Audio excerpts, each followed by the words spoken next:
Hey guys, Keith Keller, Melbourne, Australia. We are having so much fun and we haven't even started. So, daylight saving happened in the US over the weekend, and we're all trying to work out where everyone is. So, I put my clock forward, and Amalia had trouble getting her clock to work, and we're having so much fun.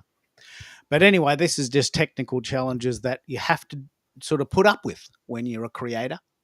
We got a big show today, big show. We've got a lot to do, and I'd love you to join. We can have up to 10 guests on stage at the moment. We have this show going to LinkedIn and to YouTube. You can actually send the file to up to 30 places. We're talking about this exactly today. The show is called Multistreaming 101. Right now, the first question everyone's asking is, well, what is multi-streaming, Keith? What does that word mean? So the word means that we can send the file, each of us, to 3 places. If you're a guest on the stage, and we can have 10 guests, we can send this to 3 places: Instagram, Facebook, TikTok, Twitch, Twitter, Facebook, LinkedIn, YouTube, whatever you want. So that we're going to talk a lot about this. If you do have any questions, I'd love you to join in the chat. I've got my chat sort of activated now. As you know, just as a bit of a sort of a information session, we have a lot of shows, 3 shows a week until the end of April, and we've got really cool guests to talk about this today. Amalia is calling in from Detroit, and she's going to talk about how she uses this sort of format. Americo is calling in from Toronto. He's going to talk about this, and big favorite for me, if you could follow Americo's YouTube channel. We'll talk about this in a minute. YouTube has to have 50 followers or subscribers before you can stream.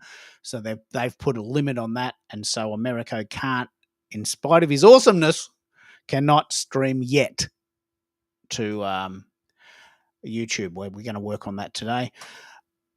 So I'm sending the file to LinkedIn and YouTube. I can send it to 3, but I'm saving my third one for my favorite site at the moment, which shall remain nameless.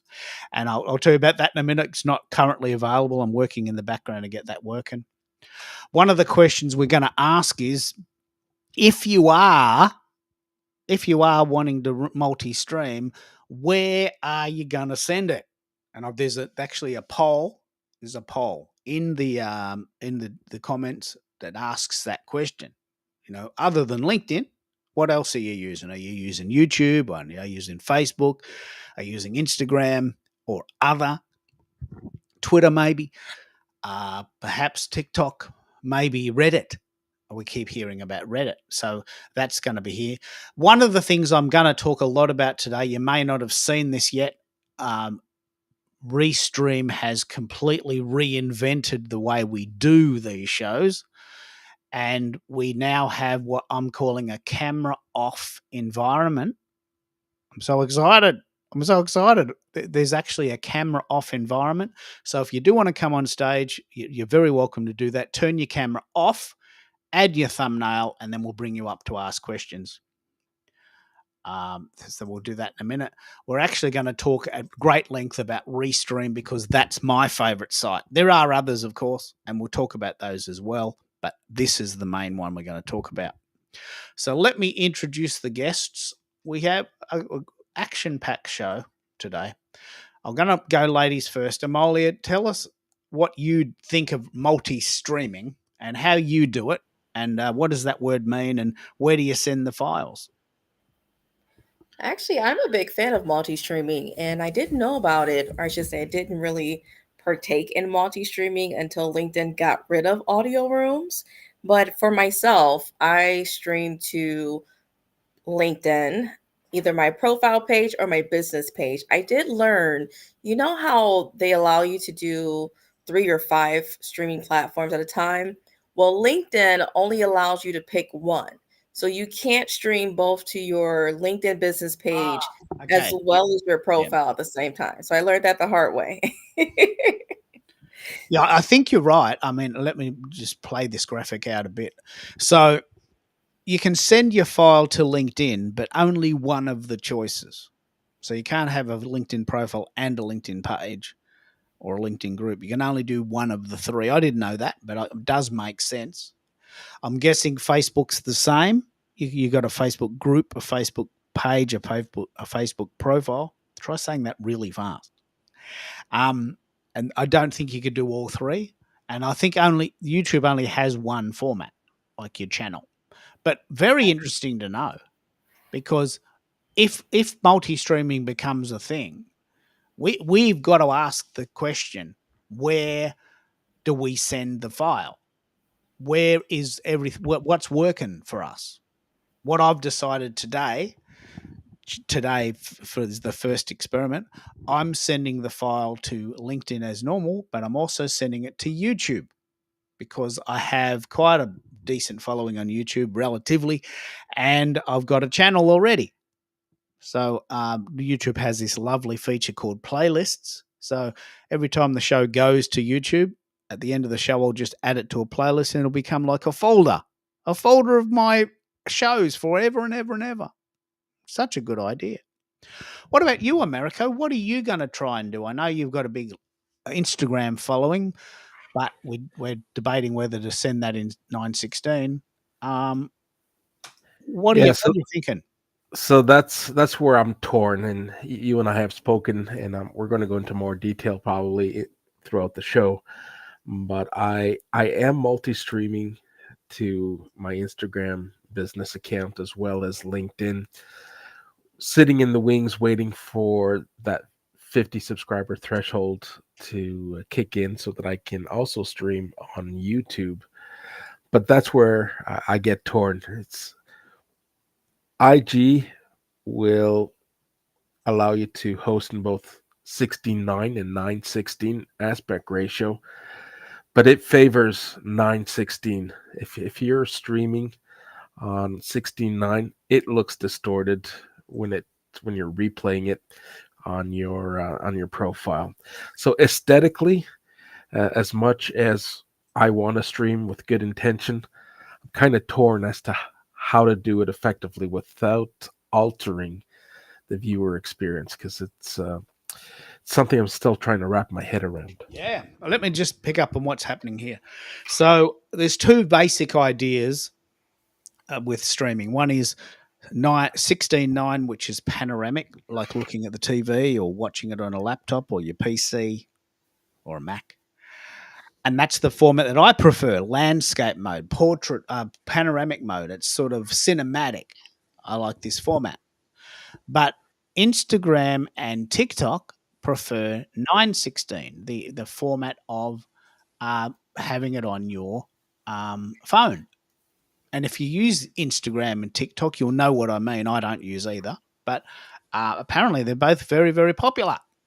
So if you wanted to stream in 916, you could do that on Instagram and TikTok, which you're allowed, you can do on Restream now, or you can use, say, YouTube, LinkedIn, Facebook, maybe Twitter, X, and some others. And there's no wrong or right answer. It's based on where your followers are, where your clients are. What do you think, Amalia? Where are your followers? All my followers, I should say, are on LinkedIn. I am slowly growing my YouTube channel, but LinkedIn is where it's at right now. Yeah, well, LinkedIn has 1 billion users, but 300 million of them use it every day, 30%. So, and it's a business oriented network. We know what's happening here. We know we're here to connect with people and chat to people and do business and have fun. We're not here to share cat videos and birthday party videos of young kids in pink dresses blowing out pink birthday candles. I mean, that's not what LinkedIn's about. Although if you wanted to do that, that would be fine too. But I don't think you'd get many. I don't think you'd get much traction. Who knows? I mean, sometimes it's good to show your personal side. Thank you so much, Diana. If you'd like to come up and speak too, we're just going to run through some basic content and then we'll actually bring everyone in to the call. We can have actually up to 10 people on the show. And Diana has subscribed to your YouTube channel. Americo. So that's a pretty cool win. Michael is calling in from San Francisco today. That's interesting. So Michael, jump in if you want to talk. Sandra is talking also. Where is Sandra today? Sandra is in the San Francisco Bay Area as well. Actually, no, look, I think I got that wrong. Sandra is in San Francisco.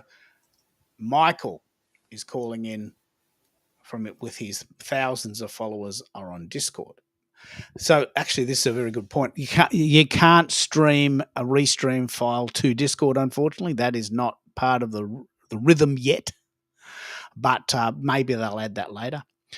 I'll send you a file. I'll send you a link in a minute, Diana. It's a clumsy system. I have to send you the file. We can only have 10 people on stage at one time, but I'll do it. Sandra is there. I'll send you all a copy of the file. We'll run through some of the basic principles, and then we'll bring you all up on stage to ask how you do it. We can have 10 people. And Chris is there in Mantalocking, New Jersey. So that's pretty cool. Now, let me get my head around this. I want to ask Americo, given that this is a big theme today, why do you want to stream to YouTube as your plan B? Tell me what you want to do there. What's going on there? So it's the whole conversation around putting all my eggs in one basket. We've learned through the coming and going of TikTok, Periscope, and many other platforms that have come and gone. And who's to say that tomorrow LinkedIn decides that they don't like my tone, the authority that I'm trying to portray on their platform, and they decide, America, we're going to pull the plug on you. Where do I go to? I don't have anything. I have platforms that I've set up accounts, like my Instagram account, which in comparison is light years away from catching up to my LinkedIn audience.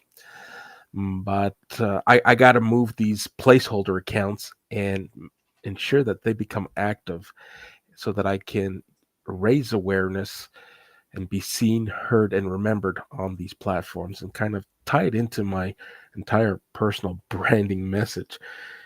I help my customers be seen, heard, and remembered, and it's incumbent upon me to be able to do the same and demonstrate how I can grow an audience on these other platforms.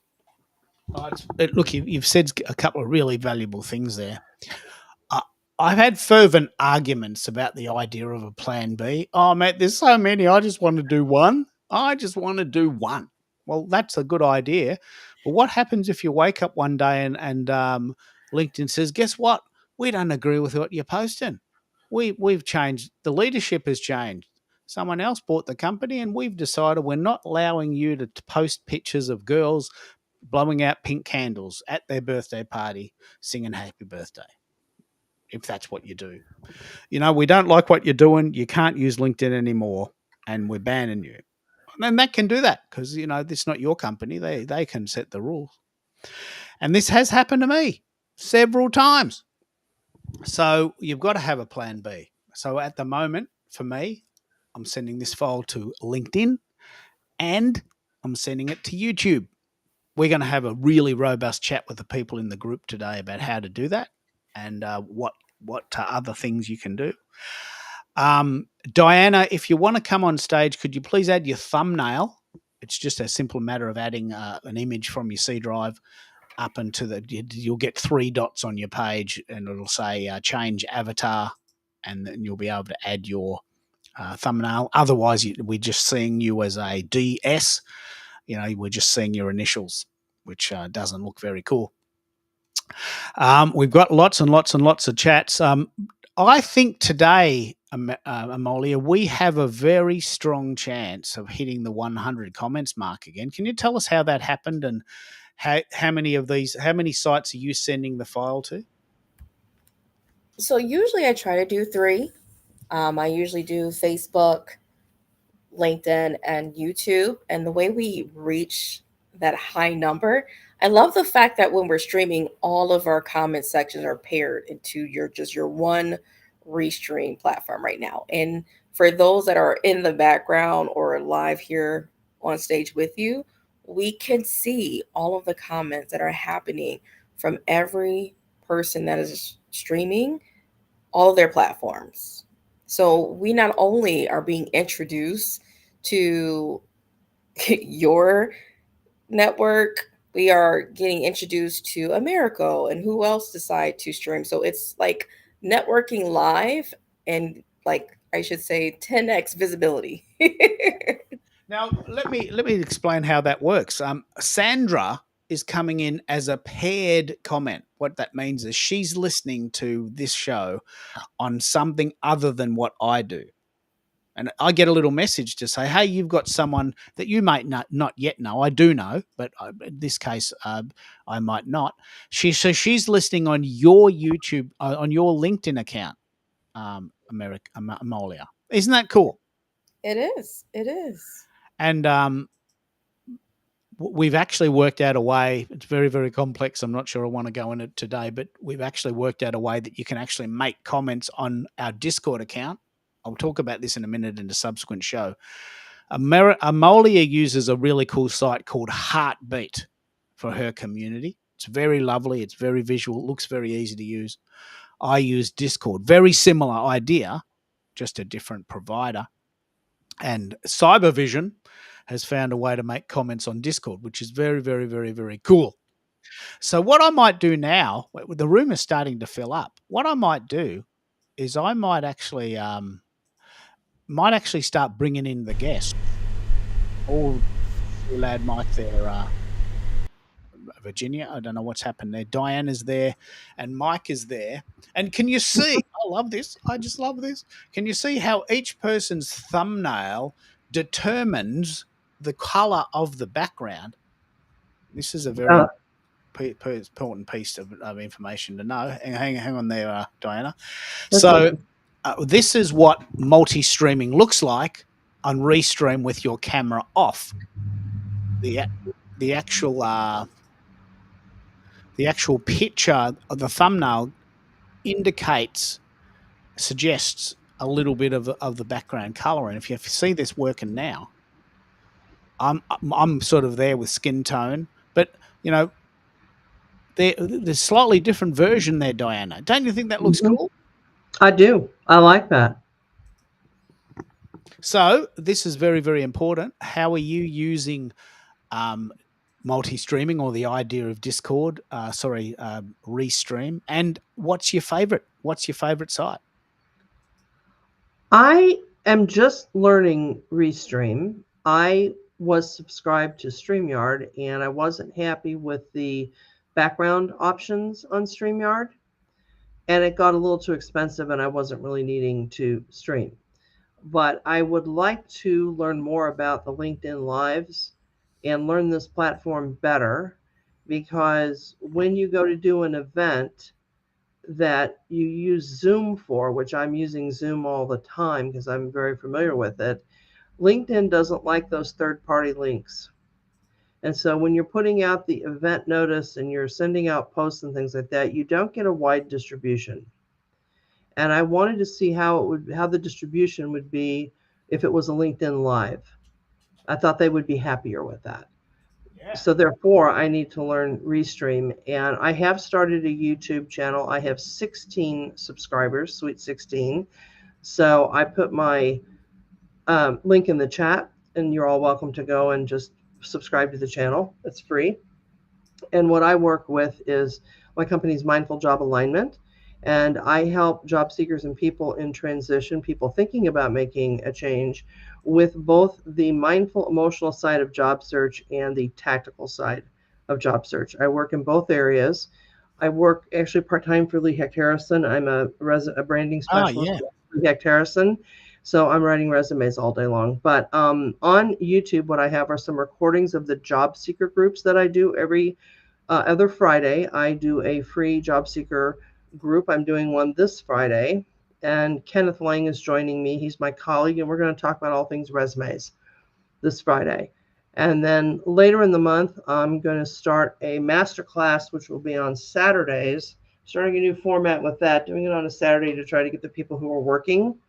And I'm going to experiment with that. But growing my business and love talking with people about what they're up to. The other thing I'm working with and teaching is people who might want to move out of W-2 employment and getting into more of a portfolio career as entrepreneurs. So I have yet to meet an unhappy entrepreneur. Well, yeah.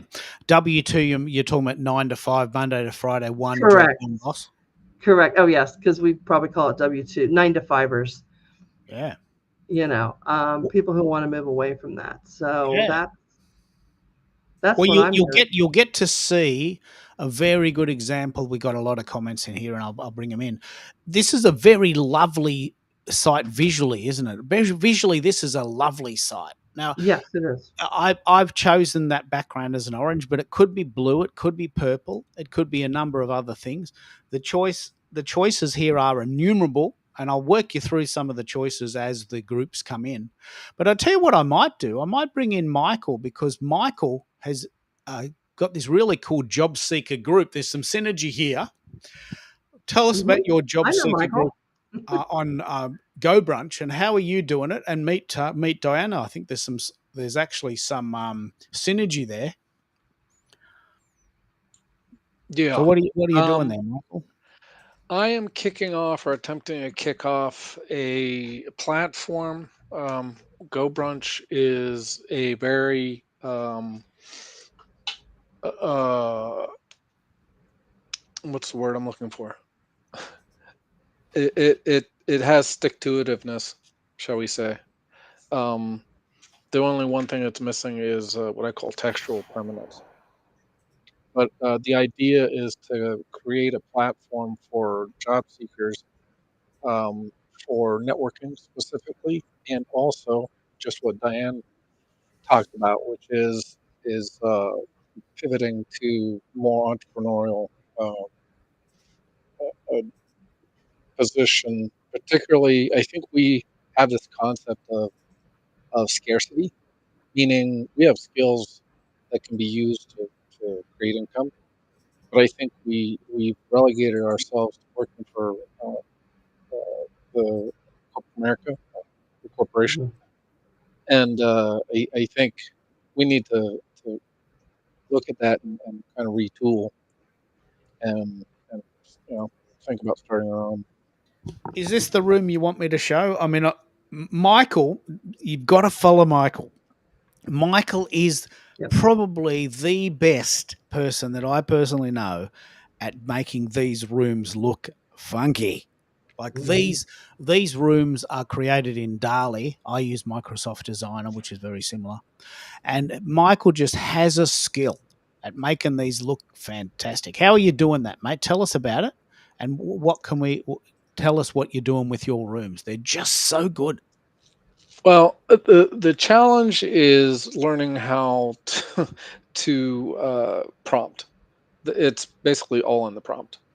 Um, and I actually just put my the actual Go Brunch link. One of the things that's good about Go Brunch is it's not really it doesn't require an app, so it's browser based. So if you follow that link, I think you have to add an avatar and stuff, but then you're in, and you'll see this immersive. It's just incredibly immersive. I don't even know how to explain it.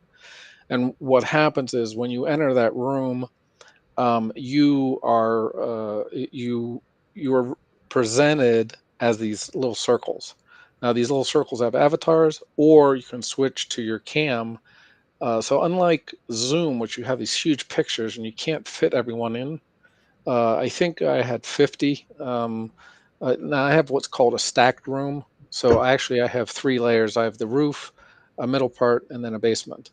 And so the roof actually has a pitch deck for job seekers that people can look at asynchronously. So obviously you don't have to be there. I'm actually right in the middle of an expo. Um, uh, there's a woman that puts on, I think every 3 months she puts on an expo for people that are using Go Brunch. and tomorrow will be the second day of that. So I have the room that's set up right now is really set up as a expo room, but I can't explain how immersive and how extensible this is. And I've been working or talking with Keith about even concepts like virtual concerts, potentially virtual uh, like stand-ups. The possibilities are kind of limitless. I don't know if you have any of those pictures, Keith, Oh, I but do. I'm gonna. So, let me just pick up on why this is important. I live in Melbourne, Australia. It would take me 14 hours to get to you, and I can tell you I'm not doing it.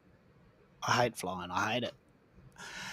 So, we have created these feelings, these ideas that maybe we could create these really cool rooms that look a little bit like what it might be like. This is my room. This is what it looks like, my room. So my room is an auditorium. I just added this now, but this is one we did last week. There's Michael right there in the middle with his non-noiseless headphones, which makes lots and lots of noise when the news is on. But I think he's fixed that problem. So there's Michael there, and there's me on the side, and this is a room, an auditorium. I'm actually going to try and find those rooms. Michael has created hundreds of rooms like this, including one that simulates the Green Day concert that I went to last week. And he's my friend forever because that is the best concert I've ever been to. But Green Day come to Australia like once every 10 years. What am I going to do every other weekend? Right. So, this is what my room looks like. It's a Go Brunch room that simulates a hall where we can sit and chat. Right? And I often go to this room. And Marcy is saying that the actual expo did start today. I'm going to the show tomorrow, and I'll be helping out. But Michael, with this in mind, while I'm finding those other images, tell us why you love Go Brunch in this context and how it could help job seekers. Well, my concept is actually to have a 24/7, 365 place for all of these people to gather. So it would be people like Diana that are assisting, either for, for top of funnel or, as a coach, paid coach. Um, so it would be a place to gather because one of the issues that I ran into as a job seeker is that I go on a Monday or whenever they're holding the meeting, and then I don't see anybody until the next Monday. So there's no continuity. Well, here I can create a 24/7, 365 asynchronous, meaning that I can throw a chat up, and I'm actually trying to suffice to say we need some forum type stuff and there's ways around that, but this would be a way literally you could have virtual classrooms so that people like Diana could do some training. You could have one-on-ones. I actually am using I have a one-on-one office in GoBrunch that I use for my networking calls. Again, it's kind of low barrier. I think people are going to have to get used to it a little bit, but I mean, if you can think about anything that you could sort of replicate virtually, you could pretty much do it in GoBrunch. Yeah, and let's pick up on this. This is important because GoBrunch is the tool that allows you to create these awesome off the charts rooms, and it does have inbuilt on the GoBrunch site a AI generator for images, but between you and me, it's not very good. It's okay, but it's not awesome. It won't give you that result. Michael, how do you get this awesome result with DALI and these AI tools? This is a whole masterclass in itself, isn't it? Yeah, I mean, it really centers around the prompt. And so, what I actually did, believe it or not, and I would recommend that people that are using AI do this because things change so fast, is you actually the you ask the model itself, what like what does Dolly expect as a prompt to get the best possible image? And there's like 5 areas that it wants. And once you do that, I think you saw this, Keith. Once you create one of those, then you say in the same style. So it recognizes that prompt as a style. And you say in the same style, create a dojo. In the same style, create a bathhouse. In the same style, create your auditorium. In the same style, like if you go to my Go Brunch right now, I have a movie theater that I'm actually doing my pitches on or at. And by the way, you can share your screen. You can embed YouTube's. This is why I really wanted to talk to you, because I'm really starting to think about all of these various channels that we need to be looking at, because one of the things that you mentioned, but you didn't mention it in the way I would, is resiliency. So it's not just if LinkedIn decides that you can't post anymore. It's like, what if LinkedIn is down for whatever reason? So we have to be thinking about, how do I make sure that my service is resilient? That's what we do in Yeah. cyber. So let's pick up on this. Michael and I are doing an event about this in 2 weeks. Right. And the event is called How to Have Immersive Online Events. Right. In a world where I'm not traveling for 14 hours a day to get to you, but we can have lots and lots of fun online.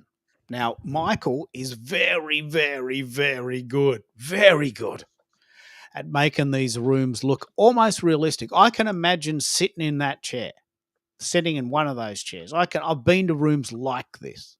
Right? So you've mentioned a couple of things. What if LinkedIn is down? It's not only if you get banned. What if it's down? Twitter was down, for instance, yesterday. Big cyber attack. Twitter's down. Can't use it. That's a tragedy for everyone that loves Twitter. The 300 million people still using it. That's it. No one can use Twitter for a whole day. What do you do then? You can't talk to your friends. You just go and mow the lawn or do a load of washing or do some human things. Once I heard this really cool phrase once: a clean house means a broken computer. And that might be a guy joke. But, there's nothing else to do. Might as well clean the bathroom. Nothing else to do. Might as well do a load of washing. Nothing else to do. Might as well wash the vacuum the carpets. But so obviously there's a lot of people trying to work out what to do with Twitter yesterday, but Twitter was down. So this is what you're talking about: resiliency. You've got to have a plan B and C in case the sites go down. Yeah, I think this is very, very wise, don't you, Michael? But Keith, I think one of the things I'm really enthused about, and I don't know how to explain this other than to say, and this expo is really showing off. I'm not the only one that has skills in making these immersive, but the one thing is, I don't get the same feeling as in a Zoom call. If like you did that one presentation, and like I said, you can actually throw up your screen and present, like I do PowerPoints, or actually my room right now, I created something in PowerPoint, but it's a YouTube video that I'm streaming to Go Brunch. So it's so immersive, and like I said, if you think about LinkedIn is really not immersive. I mean, it's text based, and I guess now with the videos and stuff, but I just don't get the same feeling.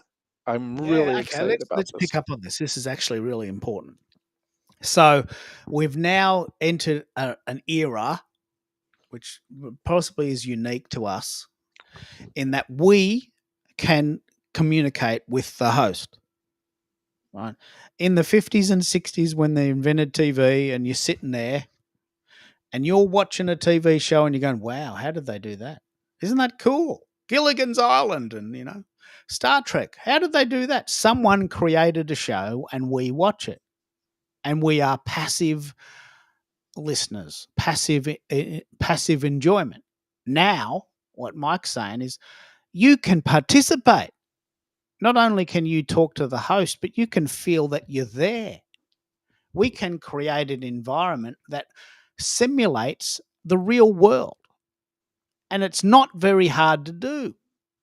We're going to talk about this in a very special show in 2 weeks. And Go Brunch is one of the sites we're using for that. Do you think you get the same sort of immersive quality in these restream rooms? Are we halfway there by doing this?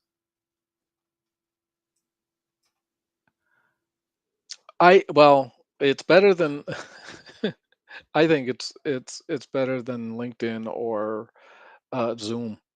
I do, because you have the capability, Keith. Like, we'll be talking about a mic or headphones or whatever, and you can just on the fly, you can go grab a picture of that. So you talk about uh, it's a type of immersiveness, right? It's relevant to hopefully the viewers, right? So if they're watching, because I think a lot of people are watching you because you're interested in all this technology. So be able to bring live the technology to the audience. Yeah, well, that's exactly what I'm thinking. Now, why don't we run some questions? I'm going to run the room on this. We're going to run some questions. If you have any questions at all and you're listening in the audience, please put those in the comments on whatever site you're listening to. We are quite possibly listened to in all parts of the world. There's people in Chile, they call it there, Chile, Germany, Jamaica, Canada, New Zealand, Australia, the US. Just tell us where you're coming in from, and just ask your questions if you've got any. But while we're waiting for that, why don't we run the room and give everyone a turn? Amolia, I've sort of left you sitting there. Tell me what you think are the possibilities here. There's enormous possibilities. You love Go Brunch. I'm going to go and get some of your rooms too. Your rooms are extraordinary. Absolutely. I've actually had a lot of my one-on-one clients thank me because they felt like when I transitioned from using Zoom to using like Go Brunch for that one-on-one coaching space, they felt like they could just show up. They didn't feel like they need to turn on their camera. It, a lot of them used to actually say, you know what, sometimes to be honest, I used to reschedule my sessions based on what my life was looking like that day. But now I can just, if I'm in the car, if I'm taking my kids somewhere, I can just go to Go Brunch and not feel uncomfortable that I'm not turning my camera on because the platform is designed for social audio. It's purpose built as a camera off environment, isn't it? Hmm. And sometimes they do cut on their camera, but they love the fact that they get the option. And then they say it's more welcoming because of the visuals. It's not just like if you decide to cut your camera off, you're not just looking at a black Zoom screen with your profile photo. You can make it look as welcoming as you like. You can have resources, there's a chat. So you can really create an experience. Well, let's pick up on this because you are the queen of this. Like, I'm so proud to be your friend. Here's your room. I have been in cafes like this. I can see myself sitting here. I've been in rooms like this. This is an extraordinary level of photorealism. How did you do it? Tell us the goss. So I started off using the Chat GPT Dolly, and then I took it and I put it into Canva and made it, added my own personal tweaks to make it look more realistic. I added my logo, kind of tweaks the photo. I don't think people realize, how sometimes AI include things you want to get rid of, or it kind of is distorted or not looking as clear as you want it to. Well, Canva do have it to where now they have like a magic eraser to where you can just eliminate things that kind of look more AI, or the chair leg is kind of distorted, and you can just customize it that way to make it more crisp. So I use those two, Dolly and Canva. And Canva has a magic eraser feature, yeah? Yes, it does. Yeah, no, this is very important because one of the things you'll know, and you'll know this when you try it, especially in DALI and variations, it's pretty hard to get exactly what's in your brain. And you get very, very, very close, and then suddenly there's a spoon the wrong way inside a cup, or there's no stand on the mic, or there's the headphones don't sort of sync up, and there's bits missing. So the idea of having a magic eraser, it's a pretty exciting idea. Tell us about how that would work for people that haven't done that. Regarding using Canva. Yeah, the magic eraser. So we're using Dali, which is a site that creates the image, something like this. But you might have found that when you did that, there was something odd in the picture you didn't like. Exactly. So I also like to tell everyone, especially when it comes to branding, you can talk to the system when you're doing AI and you can actually copy and paste your color hex and tell them to create rooms using your brand colors. And then one thing I did do, I don't know, you can tell it to add photos on the wall. So you can use the magic eraser when you go to your settings or when you click on a photo. I don't have Canva up right now, but when you click on the photo, you'll have that edit photo in your settings, and it should appear. You'll see where if you scroll through the features, you'll say magic eraser. You can actually use it and then literally highlight that photo on the wall to make it blank to where you can incorporate your own logo, your wording, your picture. I have one. I don't know if you have that slide. So what, yeah, I incorporated my photo. So you can see I've been really having fun with the photos on the wall, but people say, okay, I know it's more welcoming. It seems realistic almost. Well, and to your point, Amelia, you just it's so immersive, and then you have your picture on there, and you have your brand. I haven't seen anything quite like this. You don't have this in Zoom at all. It's not even close. I agree. Yeah, it's very, very cool. So So I have a quick question. please.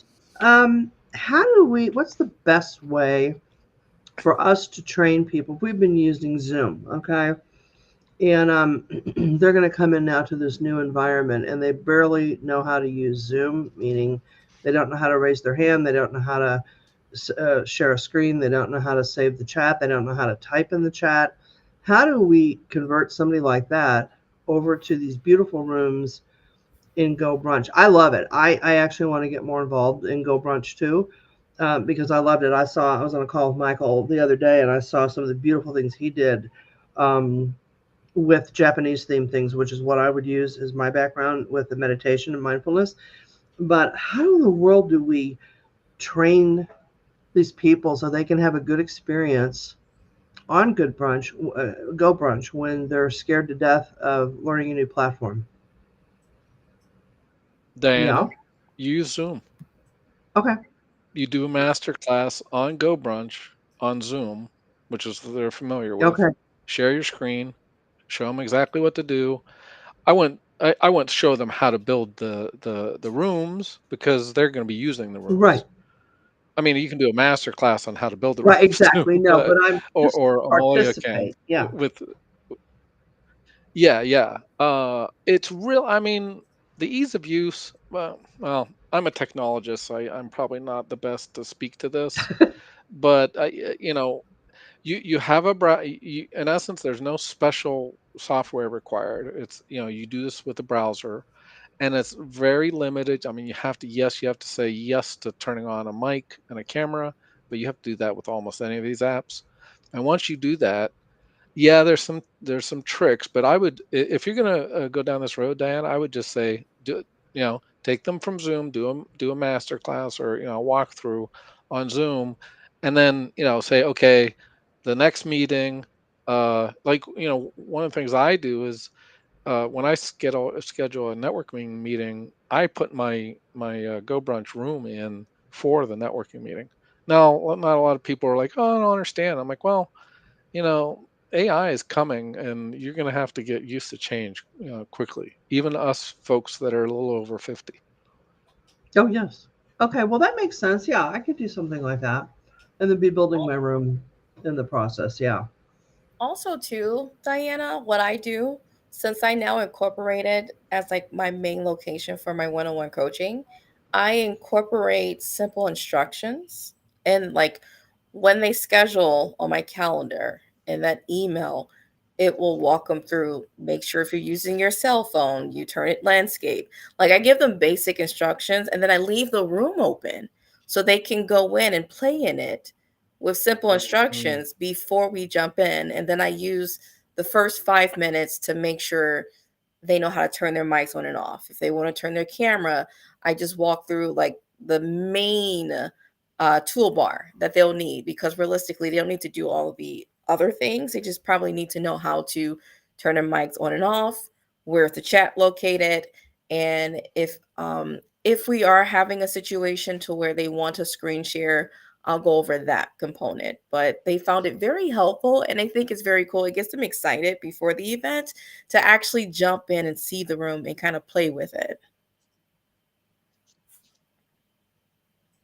It's a great idea, Amelia. I'm gonna have to actually. I'll have to come up with a little document or something to encourage people to I've do got a that. slightly different approach, but I love what you've done there. What I do, and you're very welcome to join this, Diana. Once a month, I have a Go Brunch update show, which is basically serves two purposes. One is if you've already heard of it, you get to hear what's going on. But the most common question is, Keith, what is Go Brunch? That's the most common question. So it gives people a chance to say, well, look, if you've never heard of Go Brunch, come to the show. I'll demonstrate it. Now this is the clincher. And then I do an after party in a Go Brunch room. Now, if you're really digging this, you really like it, I've created a room to demonstrate what I've been talking about. And it seems to work. The first hour is for people on LinkedIn that have never heard of Go Brunch. The second hour is, look, if you're digging it, I'm very happy to show you. Let's go over there. And then, maybe 50% will go and say, hey, this is good. I get it. You've warmed me up to it. That could work too. But let's run the room on what other people are doing here, because we, as thought leaders, as early adopters, my biggest challenge in the world, without exception, is getting people to try things they've never tried before. Mate, I'm happy with Zoom. I'm just watching. I just read the paper, mate. I'm just watching free-to-air TV. I just listen to the radio. I'm happy to do what I used to do in 1983. Why should I change? Why should I try this new site? I'm happy with dot dot dot. I get this question like every day. So I've got to make it super simple for people to say, look, this is all right. What's it? What have I got to lose? Oh, let's just try it. Let's just have a go. Have a go, quintessential Australian phrase. So let's run the room on how other people do it. What about you, Americo? Are you having some trouble getting to people to embrace this new technology?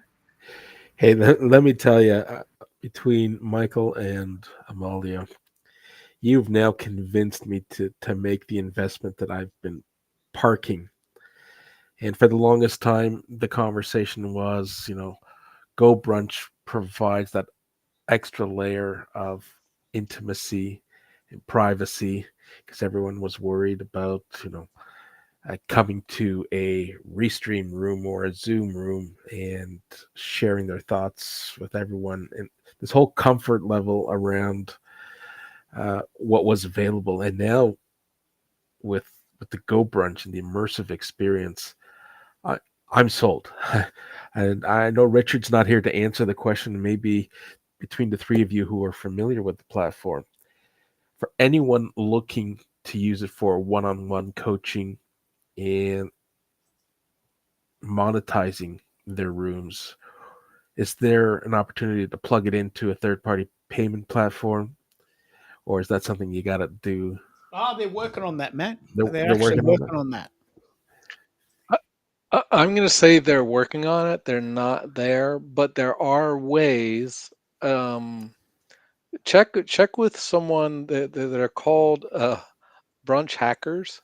There are people, and Peggy actually, who's running the expo. If you want to reach out, I can get her information, but she's intimately involved with how to do that on the current platform. through various I don't know why I don't call them hacker techniques, but basically, you have to do some third party widgeting and so forth. And that's it seems like a bane, but I also think it as a strength because it is so extensible. Because like one of the things I'm looking at is there's a vendor that a lot of people are using, and I can never pronounce it, so I'm not going to try. But they have all sorts of widgets. I don't know if payment is one of those, but you can certainly reach out to Peggy. Right on. Thanks, Michael. I would love to tell you a miracle how I monetize my room if you like. Please, please, Yes. please. Oh, so first thing, one thing I love, like with my power hours, I don't know if anyone use Canally, but I love the fact that it allows you to do custom link. And now I have it to where whenever someone schedule on my calendar, when it books, it collects the payment. It'll automatically send all of my information, the alerts, and the location will be the Gold Brunch room. You just have to do in Canally, make sure you do custom link and then just copy and paste your Gold Brunch room into that custom link area. And then whenever they submit payment, it'll automatically give them that room for that particular location. Now, for my one-on-one coaching, I'm not sure if anyone is familiar with Paperbell. I like it because I don't have to do so many third parties. Everything is integrated. So Paperbell is like a one-in-one platform. It handles your contracts, your scheduling, everything, your different packages, payment plan, and it's also integrated with Stripe. So all you have to do is just tell them that you want that Go Brunch link to be the location, and it literally integrates everything. So when they submit payment, when they get their alerts, their notification, it will keep reminding them that this is the link, and you can actually lock your room to where no one can get in unless they submit payment. So it's pretty cool. A paper bail. Paperbell, yeah, that's what I use for my coaching. It's a platform to where it includes everything. Where instead of like, you know how some people pay for contracts and Hello or DocuSign. Well, Paperbell includes everything when it comes to your coaching. How do you spell it? And what is it? A .com? Yep, it's literally like Paperbell. Paperbell.com. Paper bell. Okay, I was googling paper bail. Oh, my apologies. Paperbell.com. Okay. Now, this is very important, and this is a very good segue to bring in Zakia, who is probably the queen of e-commerce solutions. What a Yes, great she segue! What a is. great segue! Oh, let's bring her in. Let's bring her in. Oh wow! And look at that lovely image now, that lovely background that picks up on that yellow. Have you been trying this, Zakia, with the new look restream? I was waiting to come on your show, Keith. That looks awesome. Hi, everybody. So tell us what you think you might recommend for payment systems within Go Brunch and various other places. Yeah, I loved Amalia's suggestion for like a Calendly link and having that in there. You know, I'm the queen of lifetime deals. So the one I recommend is Book Like a Boss. That is an amazing tool that has the ability to have all kinds of scheduling pages, and you can have that custom link for where you want them to go. But Calendly is a wonderful solution. And you can book, you can pay within that, yeah? Yes, and all of them will typically connect to either Stripe or PayPal. So it makes it really easy to integrate. So that's the big thing, making sure that you can accept payments with your banking system. And normally Stripe and PayPal are those two selections. Yeah. Now we can run the room on the American solutions because you wouldn't know, you wouldn't assume that you would know that we don't have any access to any of these sites you talk about because we don't have US bank accounts. Right? So we have to use a whole series of other sites, which I can talk about in a minute, because Wow. we can't use the ones you use because you have to have an American bank account for this to be relevant. So that's important. But what about you, Americo? What do you use for payments? Being in Canada, do you have access to the American system, or do you have to create a whole plethora of other options? So Stripe does allow me to collect payments in any currency worldwide. So I have an account with Stripe, uh, but I'm learning quite a bit today. I can integrate it into my Calendly, and now I have two other platforms that I'm going to go do some research. Paperbell as well as Book Like a Boss. Yeah, Awesome. Thank you, love you it. two. Oh, it's very, very important. Like it's extremely important. And with I'll come back to Zakia. What you know a lot about multi-streaming, and you've had that quintessential experience where overnight your main thing went away. For me, it was Oh, Twitter. For you, it was Periscope. Tell me yes. about that, and how has that changed your life and changed the way you view this idea of putting all your eggs in one basket? Yeah, that basket will surely fall at some point. So it was 2018, I believe, when Periscope shut down. And at that time, I had between 73,000 and 75,000 followers. Now, luckily, I did have email addresses of those people who had placed orders on my website, but pretty much overnight, I lost over 73,000 followers. So I no longer had the ability to connect with them. At the same time, we started using Restream. Restream was a lifetime deal on AppSumo back in the day. And so I had that, and I had started to multi stream to both YouTube as well as Facebook. So I was simultaneously building the audience, trying to get some of them over there. I didn't realize it at the time, but something that we've seen even with TikTok in the last few months, they shut down for 4 hours in the United States, and some people have their complete business there. And I think it's just really, really important to always multi-stream. And it's not necessarily that you have to have a presence there, but it's all about that distribution and people being able to find you being so, so important. And what do you find? This is an important discussion. Which ones work for you? We can stream to up to 30 places. That actually is not any hard anymore. But what works? What is worth the effort? Which ones are getting you traction? Honestly, for me, I would say it's YouTube for those people that want to take classes on how to make a product because they're the DIYers. They're typically searching for how to do something Yeah. and they stumble on those videos. And I can see, and this is why your website analytics is so important. You can see where that traffic is coming from. Facebook, it kind of helps me for just the personal where you don't have a whole lot of people on the live stream, at least your mom is going to show up for your live video, right? But I'm just kidding. But there's that if I want to have just more of a social conversation, I do find that my Facebook audience does that. And the LinkedIn has been really, really instrumental when it comes to the technology side of what it is that I do. So I think it depends on what your end goal is and one thing I do want to mention, a change that Facebook just recently made, starting in July, they're going to be deleting live streams, right? Any live streams that are older than 30 days are automatically going to go away. So I would say that everybody at a minimum needs to be streaming to YouTube as well, if for nothing else, to have an archive to be able to pull from later. And that's Because exactly what I'm Go doing. ahead, I'm sorry. Go ahead, Keith. No, this is exactly what I'm doing. I'm sending my files to YouTube as of today because YouTube has this very lovely playlist idea. So let's say we do this really great show today, which is great. It is great. And in 3 months' time, someone says, "Oh, Keith, you know that show you did about multi-streaming? Can you send that to me?" Oh, I'm not sure I'm going to find it. I'm not sure I'm going to find that on LinkedIn.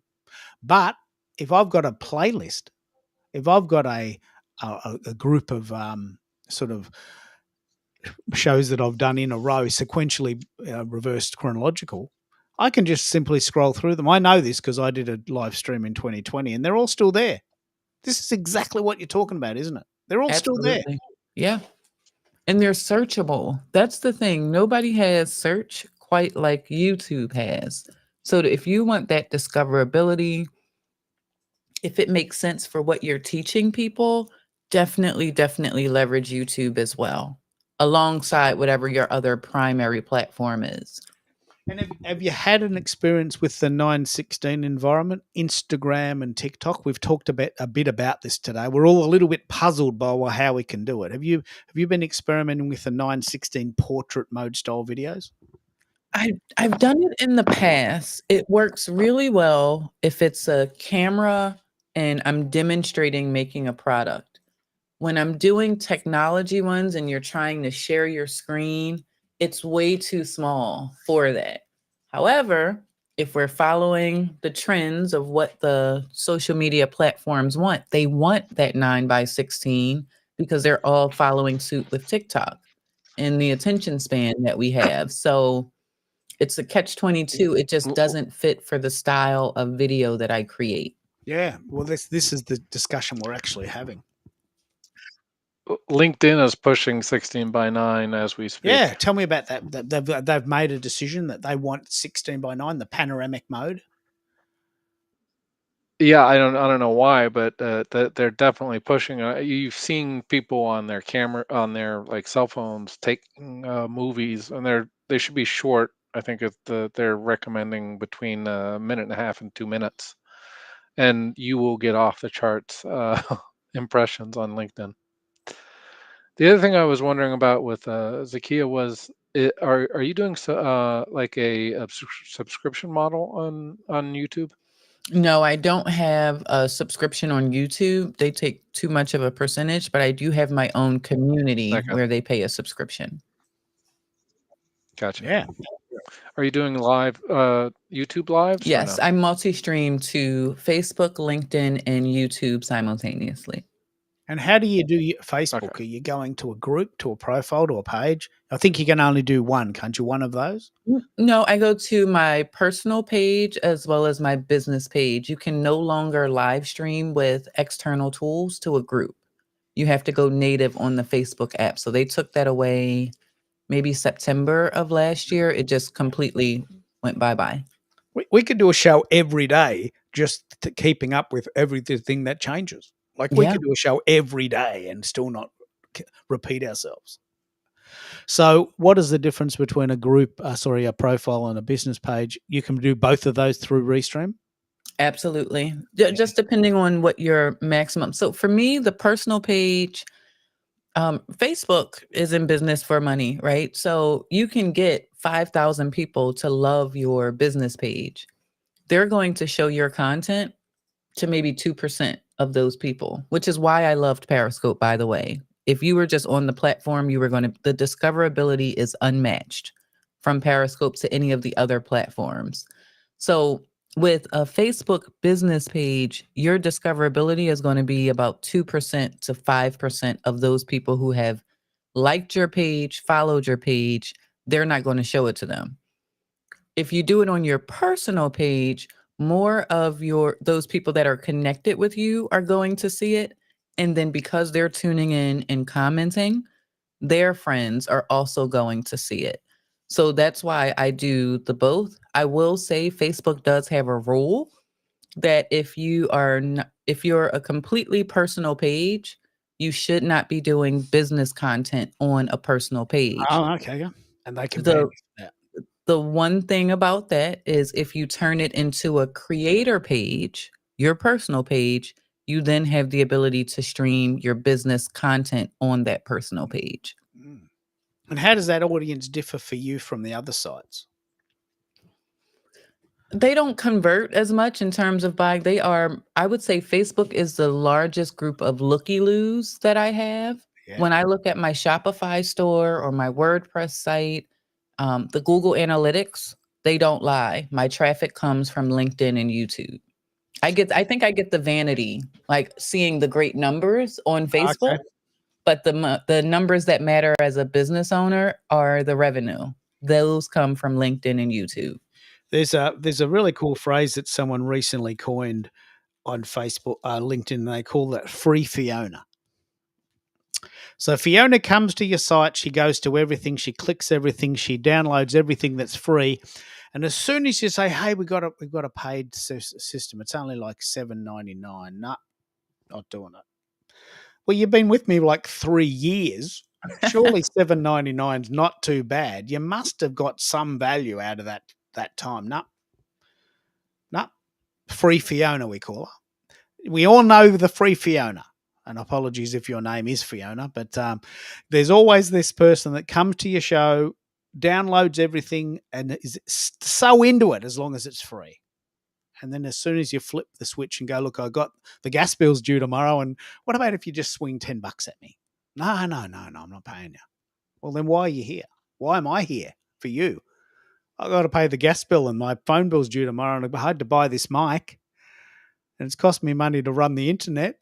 It costs a lot of money to run free content, doesn't it, Zakia? I mean, it costs us most people don't know this, but the concept of free content is very expensive. Extremely expensive to run free content. No one knows this except creators.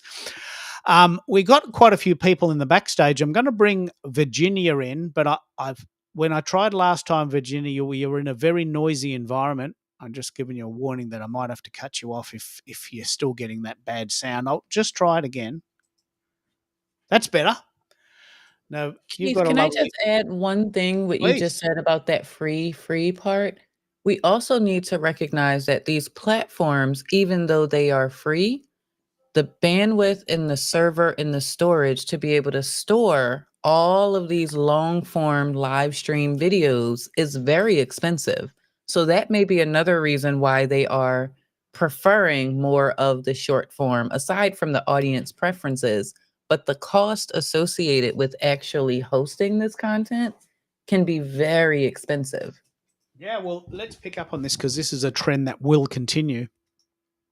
Twitch said last week, and this probably sounds a bit ridiculous in this context, but Twitch said last week that they will only store 100 hours of your content, which is, one show a week for 2 years, or a 2-hour show for one year, or 4 hours, every 2 weeks.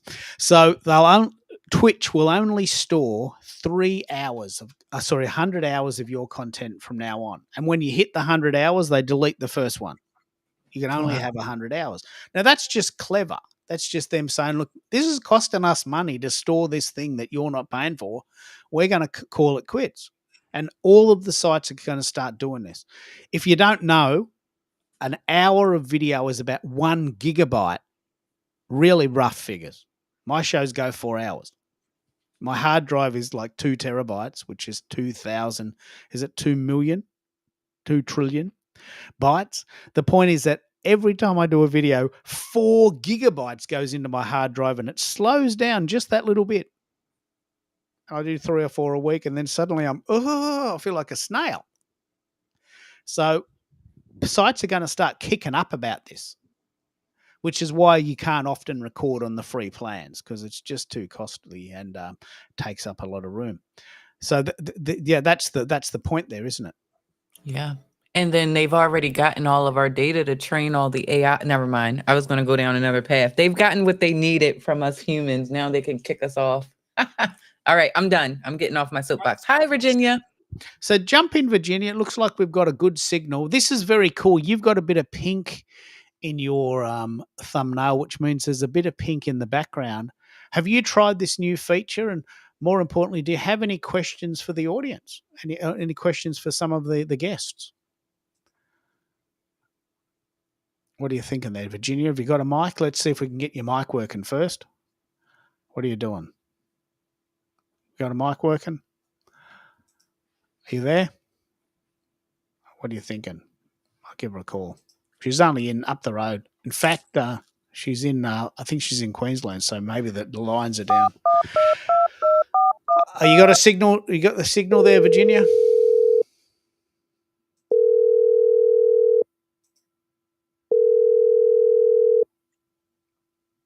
I love the live aspect of this, Keith. Yeah. Well, let's give her a call. So here's how we do it in Australia. Are you there, Virginia? I'm trying, but come on. We've had some floods. We'll keep trying. Reboot, maybe. I can speak Rooster. All right, I'll see you in a few minutes. Okay, I'm just making that up. So, doesn't look like Virginia's got a signal. I'll just keep going with our normal scheduled programming. I'll maybe get Virginia to reboot. But what you said there, Zakia, is extremely important. Most people don't know how much it's costing us and companies to create free content. We just want everything for free, but free stuff costs money. So Twitch has just said 100 hours of content is the limit now, and they'll sort of stop it then. I'm just rebooting Virginia. Try again. Maybe reboot your computer. Try another device, and we'll see if we can get you in there. And I hope you can speak Rooster as well as I am. That was just my little interpretation. I use Google Translate for that, but I'm learning Japanese, so I know all about Google Translate. I can translate Rooster. So let's let's have a bit of fun with this. We're talking about multi-streaming. We're talking about the various sites we can try. We've been chatting about an hour and a half, so we've got plenty of time left. Amalia, tell us a bit about what you're doing with the sort of repurposing. I really like this idea, this repurposing. Are you cutting your videos up, or do you just love doing the live shows? And you probably don't have time to repurpose the stuff. You're doing a show every night. Lately it's been a delay, but I do love repurposing my content. So I do a few things because I do like a mixture for like the master classes, which is hosted via Zoom, where the cameras are on. I use Opus clips to do video clips. And then for the audio only, I like to take the audio only, which I love Restream, where you can just download the audio, and I like to turn it into podcast episodes. And sometimes I take just audio clips and put it into Canva and do like, how you can get like the sound wave, make it look really cool. I like to create images to make them like they're talking, to where I can feature certain parts of the conversation. Have you thought? I want to pick up on this because I did just do this yesterday. I think this is the coolest use of AI that I've ever thought of. I've thought of it. I didn't think of it. I just used it yesterday. There's a thing called Google Notebook. I want to have this discussion because this is a very, very, very cool hack. Google Notebook takes a piece of text and turns it into a podcast that you could hear on the breakfast show in your town. Have you tried this, Amalia? Do you know what I'm talking about? I have not tried it. Please let me know more. So Google Notebook, which is an LLM, actually takes a PDF. They need PDF. It doesn't work with Word. I tried it. You take a PDF of a show you've done, and I'll give you an example because I was interviewed by Bez last week. Bez is a good friend of ours, and the show is going to be on iHeartRadio, I think, in a few weeks. Very cool, like so cool. Me on iHeartRadio, little on me from Melbourne, Australia. So what I did was I took the essence of that interview and I fed it into Google Translate. This is so cool. And this guy with a very deep voice says, "Hey, guess what? Just heard this interview with Keith Keller. He's a bit of a dude." "Oh, yeah, I've heard of him." There's another girl talking. "I've heard of him. He's pretty clever, isn't he?" "Yep. And this is what he talks about. And he's got this show on iHeartRadio coming up in a few weeks. So look out for that." So this guy and this girl are bantering, right? While I'm waiting for Bez to actually send the file to iHeartRadio, I just created this little teaser in the background. It goes 4 minutes. And you feed in your website and the basic goss. You have to have a couple of goes at it. And then it suddenly does this little summary. It's the coolest thing. Like, is anyone trying this? I want to pick up on this. I think this is the coolest use of AI I've ever heard of. Have you tried it? Have you tried it, Michael? I need help with your stellar knowledge on all things audio because I tried to upload the file. I think it was just too big to LinkedIn, and it I think because of the size it failed. So I got it done and it sounded okay, and I've been messing around with Audacity. Um, that's what I did. I'm not really happy with my pitch, and I actually did that. I'm ashamed to admit that I did that in PowerPoint and added Audacity to a voiceover. So I need to get a little more. Well, I want my AI to do that for me, but I was told that I had to have my voice on the voiceover. So That's not exactly what I'm talking about. That's another skill. I do actually know quite a lot about Audacity, and that's a bit of a secret superpower. I'm not shipping that out though. yeah, I'm yeah, not shipping that out because it's very no, time no, no, consuming to do. I'm not offering that service. I know how to do it. I'm not doing it for anyone else. I'm not. I'm just not. no. Fair enough. But what I'm saying is, I needed to get a hold of that file and then trim it down or something because that file was just Yeah. too big. So I don't know if anyone else has had that, and I don't remember what I used for the prompt, but it was very similar to what you're saying. It seemed reasonable, and it was a nice little back and forth between and it's all AI in case anyone's wondering that you feed it in and it creates this fake podcast with this guy and this girl going back and forth about whatever you Yeah. And let's be prompted very it to clear, it do. is Cool fake. idea. Like, let's be very clear, it's fake. Yeah. But the point is that I do these shows. I don't have time to edit, but I'll throw to Zakia on this. With Opus Clip, and there's a few people in the room that use Opus Clip, you can take one file, and I think for the free version, they'll give you 10 small videos from somewhere inside that. It wouldn't be too hard to strip out the audio and turn that into a podcast, would it? What do you think, Zakia? Have you thought of that? I don't use Opus Clip, but no, it wouldn't be difficult. I was going to chime in on your Notebook LM because that's my favorite AI tool. Yeah, tell me about it. I love it. Have you been using it? Yeah, I use it for analyzing like websites, but the real beauty of it is it's really a notebook. So any subject, you could take maybe 15 YouTube videos and post that link in there, and it will create they call them a deep dive podcast interview where you can quickly listen through and get the gist of what was covered in there. And then you can use it just like Chat GPT or Claude to dive deeper into the conversation. Like, oh, I heard in that conversation you said ABC, XYZ, and it'll pull exactly where it got that information from in the source. So the beauty of Notebook LM, no sound? Oh, and so then the beauty of Notebook LM is that, yes, it can take a podcast and create that, but then it becomes your own notebook for any subject that you're trying to learn.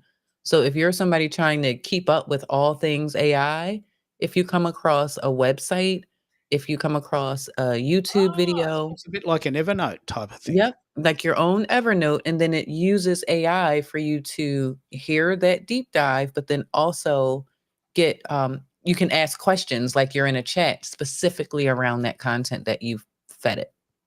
Yeah. Just picking up on what So you go, Michael. is that can you do that with a YouTube video? Like I don't know Yes. if anyone knows who Lex Yeah, Lex Fridman is, but he has these long podcasts. I'd love to get a summary of those. absolutely. It's Google. So all YouTube That's videos you yeah, can put into Notebook LM. awesome. I'll definitely have to chase that Yeah. down. So these tools are here for us. They are not that scary. And we had a bit of a discussion recently about agents, Michael. I'd love you to talk as a cyber dude. What does that word even mean? And I can't get my head around what an AI agent is. Well, just think of it as the sort of human interface between you and the LLM or a machine learning. And a lot of people don't draw the distinction between machine learning and LLM. And all it really is this kind of two ways that the computer is processing the software. I mean the data. In cybersecurity, I need to be able to take this massive amount of data that we get and look for anomalous behavior. So I have to, I have to grab that, take all of the data, and then say, oh, looks like we have a hacker because of the traffic that we're seeing. That's machine learning. So I need agents for both. So I need, and eventually, Keith, I'll have an agent says, and I think we were talking about this on another show, is that we were talking about maybe ordering food.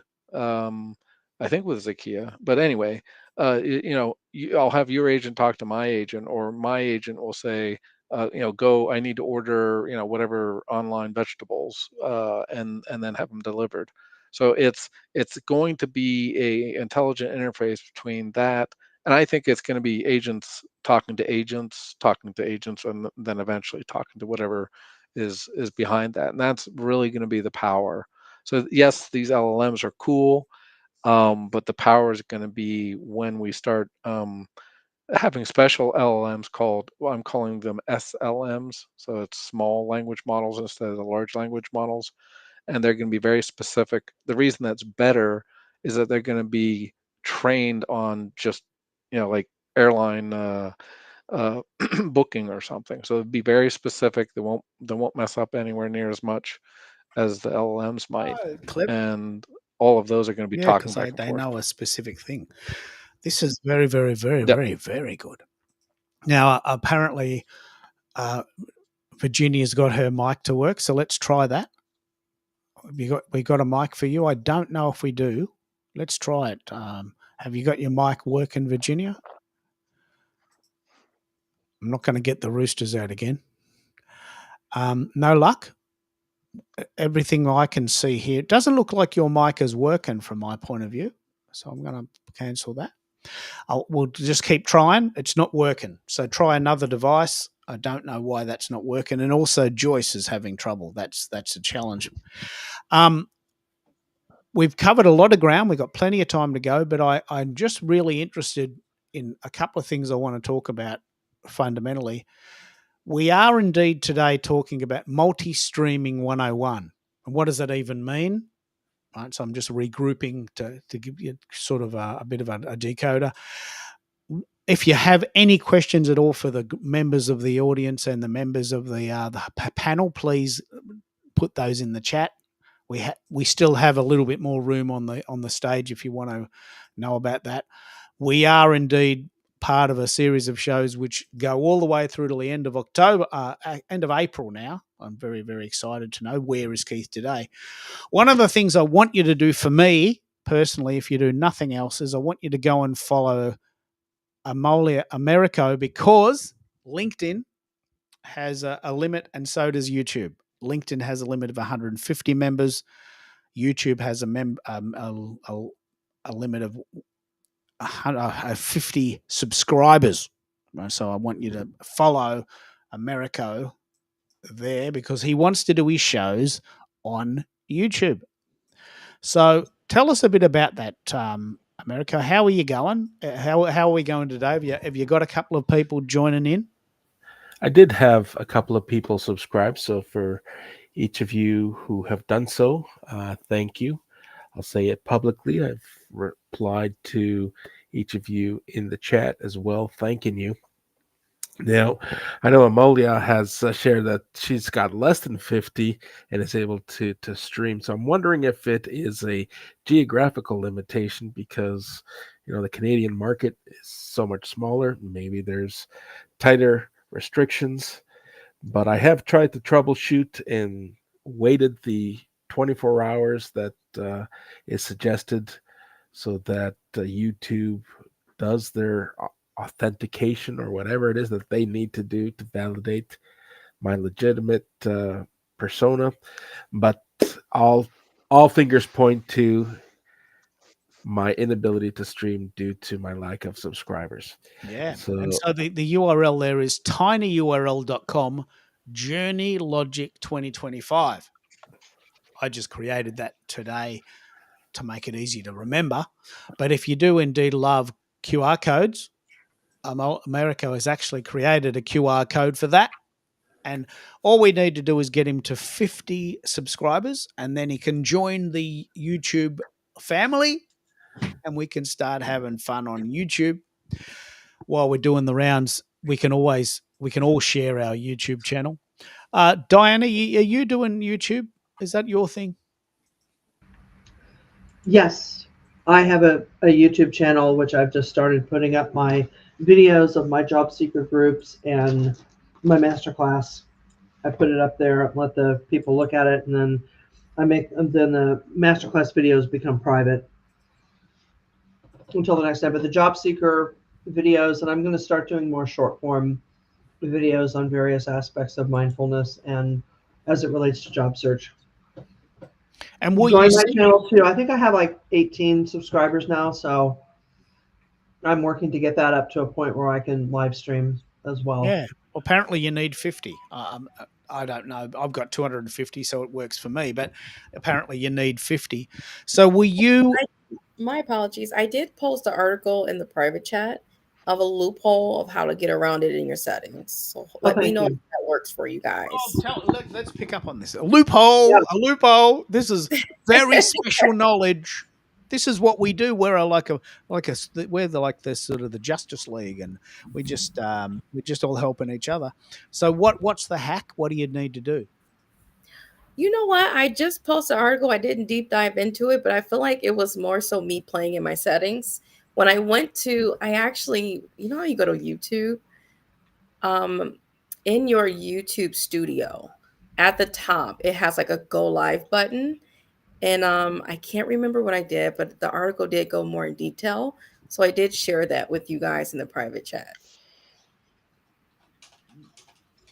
Let's Oh, And pick if up you on this. This is very important. If indeed, like it doesn't sound like a lot, 50 subscribers, but you got to get them. You got to hassle the shit out of your friends and your family. Can you please subscribe to my channel, yeah. please, please, please? I've done that. I've been there. Like you're hassling the shit out of your friends. It's just a YouTube channel. Push go. Not that hard. But you got to ask. You got to beg. So if we can get around that begging, I think that'd be pretty cool. And do you have any ideas on this, Michael? Do you have a YouTube channel, and you got any hacks for us?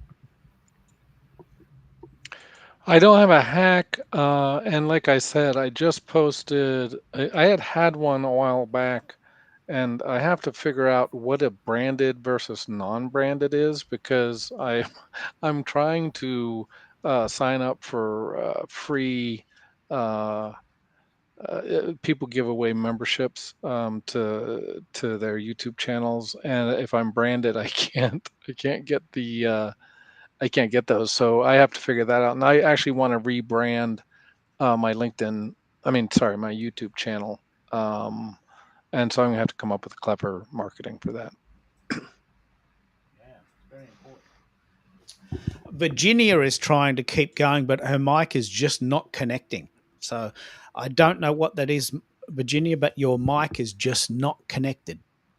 And so we can't hear you. So I'll just maybe reboot, try plugging your mic in, try another mic, maybe try your phone. But tech is wonderful until it doesn't work. But this is such an important topic that I really want to pick up on this. I'm doing a show in a couple of weeks, but I really, really, really want to pick up on this now. What is your favorite social network? Now, this is an important question for a couple of reasons. One is, do we simply go to the places we like, or have we had the discernment to ask the question, are the people that will buy what we have into this too? Now, this is a very, very important question. Like, I might not like Instagram, but if the people that need what I have are there, I probably owe it to them to work it out. Like, I don't have a TikTok account. I don't have a Snapchat account. I don't have one. I don't have a Reddit account. I haven't been sufficiently inspired to try it. Still not working, Virginia. I don't know what that is. So why don't we run the room on what our favorite networks are for two reasons. One is, what's your favorite personally, and what do you think your clients want? This is a very, very good question. What do you think, Diana? Have you done that research? What do your clients want? What's the site that is most likely to work for your clients? Um, you mean in terms of a Zoom type platform or a social media platform in terms of Yeah, LinkedIn or social Facebook? media. Well, most of my clients are on LinkedIn because they're job seekers. So that's the first place I'm starting. I tried a little bit with Facebook. I put a Facebook business page together. My Facebook is very private, my personal page, and I only use it for friends and very close friends, family, and my high school classmates that where we have a page for our class. So I'm not interested in Facebook connecting with thousands of people. I'm doing this for business. The business page, I have a few followers, but I really haven't been focusing on Facebook as much as LinkedIn. That's where I've been putting all my effort. So I would have to say Facebook.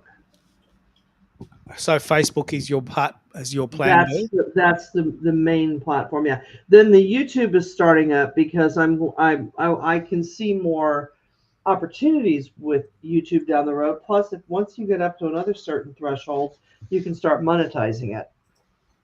And I don't see that possibility with LinkedIn or Facebook. Let's have this slight diversion. Why would you want to monetize a site rather than just use it to attract clients? This is a very different strategy. Get the site to pay you rather than clients pay you. Let's play this out. What are you thinking there? I just strictly to get more money eventually, have another stream of income coming in. I really haven't done my due diligence on it. But I know that there's a lot of people monetizing YouTube based on the number of followers they have and things like that. And then there's affiliate marketing and Do other you want things. the I'm nowhere near that yet, but you want to know the numbers? Have you got any numbers at all that you can play with? sure. You Do get I, 0.007 cents per click, okay. which means you need about 1 billion likes to make $1 million. So you need 100,000 likes to make $100. So if you can get 100,000 comments, views of your YouTube channel, you will make $70. It's hardly Okay. worth the effort, is it? Well, that's true. Yeah. So But Keith, I thought the calculus was a little more complicated. I thought it was like time spent, like viewed hours or whatever. it might It's be, not and just Joyce clicks, might is know it? this. Let's see if we. I know Joyce is very good at this stuff. What do you think, Joyce? Do you know anything about YouTube and monetization and getting paid? You use a site called Fanbase. We'll talk about this. This is the perfect segue into that.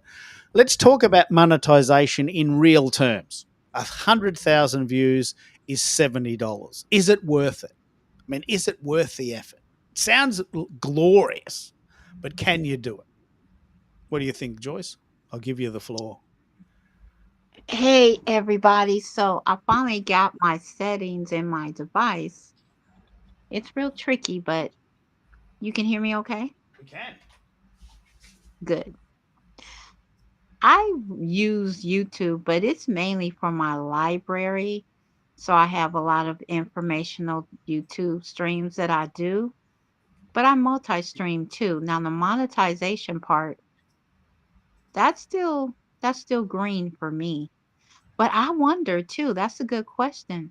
I have content creators that I've met who has 100,000 K views or whatever, and they never tell us how much they actually make, but they say it's really lucrative, meaning if you have $70 for that first 100K, it triples after that point, whatever that means. And I Oh, okay. I get you. Well, I'll give you a really cool example. I don't know if anyone else has this example, but I'm very happy to talk about it. There was a site called wisdom.audio, which is now called Noom Vibe. And they said, oh, we can monetize your content. You're doing shows anyway. Why don't you just do them here? Right. Now, it's a very different site. You can't have guests. So you're just monologuing, talking at the wall.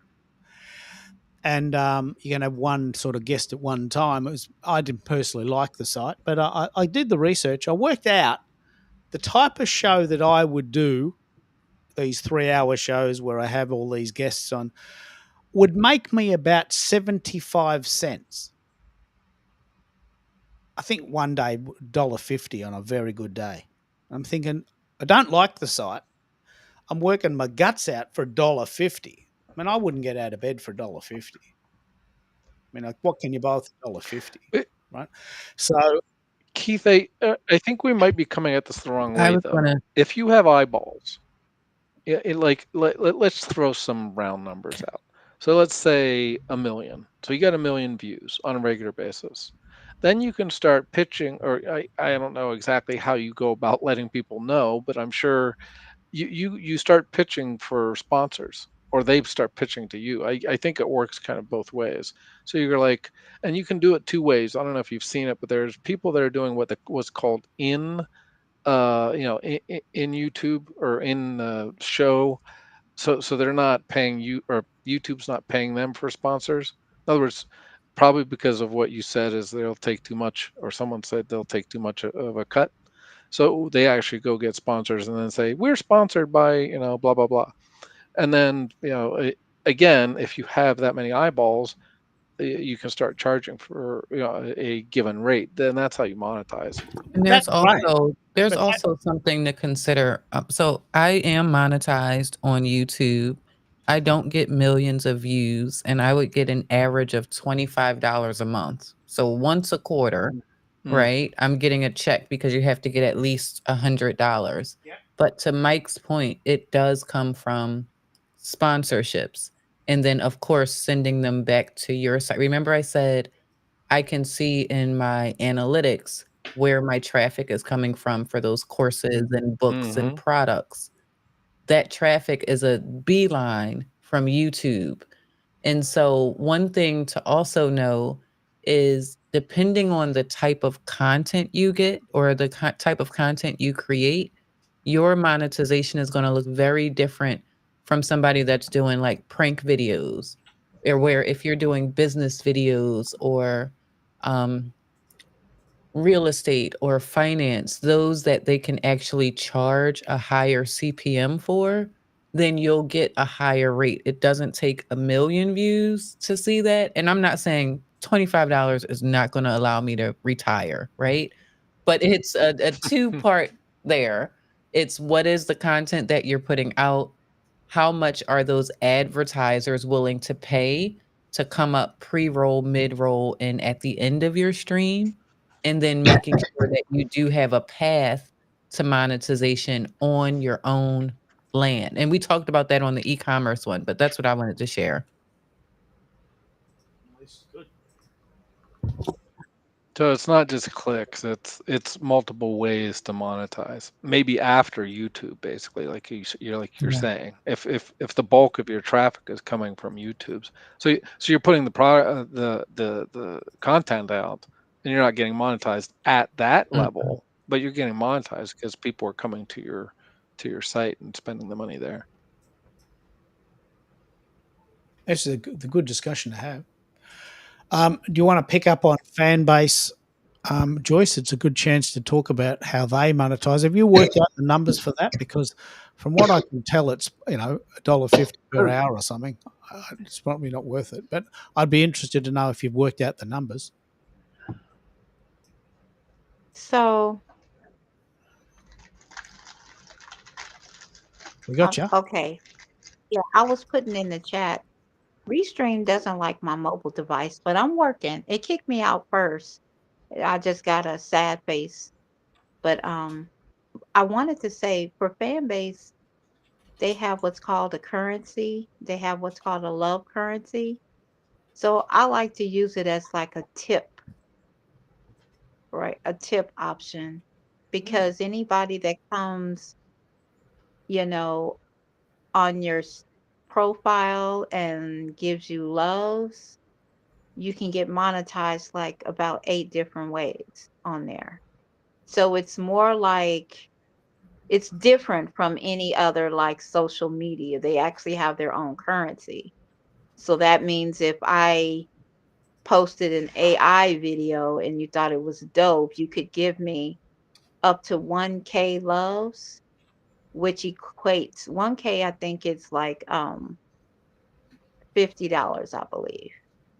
But don't quote me on the actual. dollar amount because I'd have to go back in there and look because they have different love packs. You can And how much purchase would it those love cost the packs. person to do that to you? How much would it cost them for 1,000 loves? So you're saying how much does it cost them to purchase? Because that's what I was getting at. You can Yeah. purchase 1K loves, and if you purchase 1K, I believe 1,000 loves is about $10 to get Okay. 1K loves, I believe. Let me go back and look because now that you got me on the spot, I want to make sure I'm looking at the right. Can you still hear? Oh, yeah, we can hear you. I love this. I love this. So one model of monetization for the company is that they charge listeners to buy these loves or these votes, and then they encourage you to give them away, and then the hosts get paid by you, the listener, and you basically essentially pay. What I would prefer personally is I would prefer you to just send me money in my PayPal account, paypalme.keithkeller. I just prefer you to pay me directly. But that is another layer. So this is very, very cool. Thank you so much, Sandra, for sharing all of these YouTube channels. It's very, very cool how we're building a lovely community here. I'll just give Americo some love here. This is Americo's site. We're trying to get him to 50. 50. This is Diana's YouTube channel. That's very cool. This is mine. I'll go and check that later and see if there's if the YouTube video worked. Did it indeed work? Go and have a look and see. And this is Amolia's YouTube channel. We might as well just help each other. Do you have a YouTube channel, Mike? Do you want to add it here? No, I put I put my brunch link in Okay. somewhere. That's all right. We'll talk about Go Brunch in a minute. Yeah. So monetization is important because bills come in spite of our creative concerns. I know this because I'm a creative person, and I haven't had a day job since 2006. What you would call a W-2. We don't use that phrase here, but I haven't worked for the man since April 2006. And this is a very good discussion, Diana. How many people are now starting to take this entrepreneurial journey? How many people do it that way? Oh, I don't know an exact number of how many, but I do know that a lot of people are getting completely fed up with corporate America and what's going on, and certainly the instability that is there because you can be here today, gone tomorrow, based on the economy and changes in upper management and things like that. And of course, in the United States, we have a different dynamic than you have in Australia. You know, our benefits are tied to the companies, our health benefits. And the health benefits go up in age buckets every 4 years. It's like looking at a life insurance table. So after you reach the age of 45, your medical benefits start becoming very expensive. We as employees of those companies do not see the cost of those benefits. We only know what our copay is. But that is one of the major reasons that people get downsized because they are too expensive, and especially if they happen to be in the workforce in their mid 60s at 65. Once you go on Medicare, you're also very, very susceptible to being downsized because they want you on Medicare. And instead of offering you an option of maybe paying some other way, they just get rid of you. And there's a whole, I could talk for hours on that subject, but that's what basically happens. And so the United States, you basically have a work window from the age of when you graduate college to about the age of 45. After that, you become at risk. And so for that reason, that's why I think a lot of people, especially if they've been through multiple downsizings, they start looking at other ways to make money. We of course, with the recession, and well, we're not in a recession technically, but with what's going on economically in our country right now, a lot of people, it's very hard to afford groceries right now. So a lot of people are looking towards part-time work and incremental income to support their day-to-day living. That's what's going on here. So that's why I think it's becoming more and more. It's for people who are really a little bit fed up, I think, with corporate. There has to be an emotional drive to move away from it, and there has to be the ability to have enough of a financial cushion. And for people who are younger than 65, there has to be the way to get the benefits. There are alternative ways to get medical benefits through our quote unquote Obamacare programs on the exchanges, but we don't have the country run medical programs that Europe and Australia do at all. We don't have any kind of government run programs unless you're on Medicaid, which means you have absolutely no income. And you can't, if you get income, then you have to get off Medicaid. So we don't really have good programs for that here. So it all depends on where these people are at in their chronology. But then I think some people, if they've built their businesses on the side well enough that they finally get to a point where it gets nicely monetized, and then they take the leap of faith, and then they go into it. And a lot of people are doing it in retirement. I know a lot of people. I'm of retirement age, and a lot of people I know are creating secondary and third incomes Mm. to It's a to plan B, supplement. isn't it? It's a plan B. Yeah, And yeah, Diana, you hit nail on the head for me. For instance, I believe I'm being faced with ageism. I've been in search for 6 out of the last 8 years, yeah. and I've really kind of switched to the point. And I did some consulting, but I don't consider myself a salesman. So one of the things I'm thinking about pivoting, at least short term, is to find someone like MSPs that are offering, security advisory services or Yeah. other consultancies. But at some point, I'm going to want the people. I love a partner, like a sales partner, and do something that way and start an LLC and launch. The other thing that I have a job seeker speaker that is has been doing his own, and he mentioned something, and I don't know if this exists in Australia at all, but there's a group for SMB businesses. There are like group healthcare options. I don't think it's going to Right. be as attractive as what you would do as an employee, but at the same time, then you can write some amount of that off. So Right. I honestly thought, Mike, that you worked for Go Brunch, that you were doing some consulting for them between you and Oli. You guys explained that platform so well the other night that I literally thought you were working for Go Brunch. So well, just a thought. Just wait until well, yeah. Um, that's a we can talk offline about that. There's okay. some issues there, but Yeah, all these great platforms as they start up, until they get capitalized, solidly capitalized, it is such an issue. And somebody has these good ideas, but it takes a good 10 years to ramp these things up. I just came out of Instacart. They're only 10 years old, and they've grown exponentially in the last 4 years. I just was only with them for 14 months, but I talked to the gentleman who started our division of Instacart, which was a pricing platform, and he started it out of the Silicon Valley and grew it over 10 years, and then Instacart bought it from him. And that's the quintessential entrepreneur story. But where does it leave all the rest of the people that work for him? yeah, I, So, I think the issue with Go Brunch is the gentleman who's very lovely. I think it's more of a passion project for him than moneymaker, and that does right. make a difference. He Well, he it's a believes in beautiful, community, but yeah, it's a beautiful platform, and yeah, you have to get the warm fuzzy along with the business. You have to mesh those two. So you always have to have the people who have the vision, the creative vision, and the warm fuzzy community. But then you have to have the group of people who are going to monetize it, because at yep, the end of the day, it just can't be a hobby. I mean, it's got great opportunity for people to come in and see a whole different meeting space, which we just saw.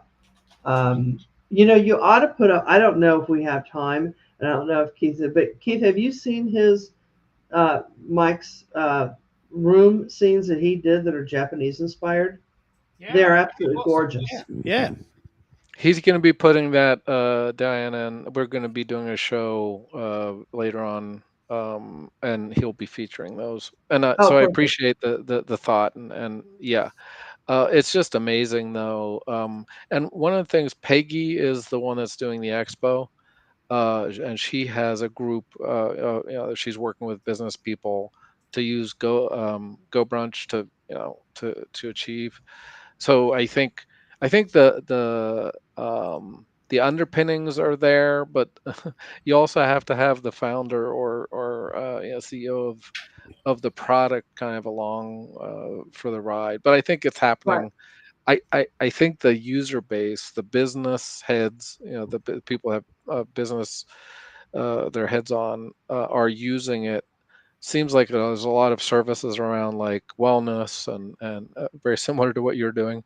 Um, you should, if you have a chance, I would just jump into the expo. I can send you the link, and just have a look around at what people are doing. I think you'll be very, very impressed, and maybe and you can reach out to Peggy and find out what the costs are relative to either.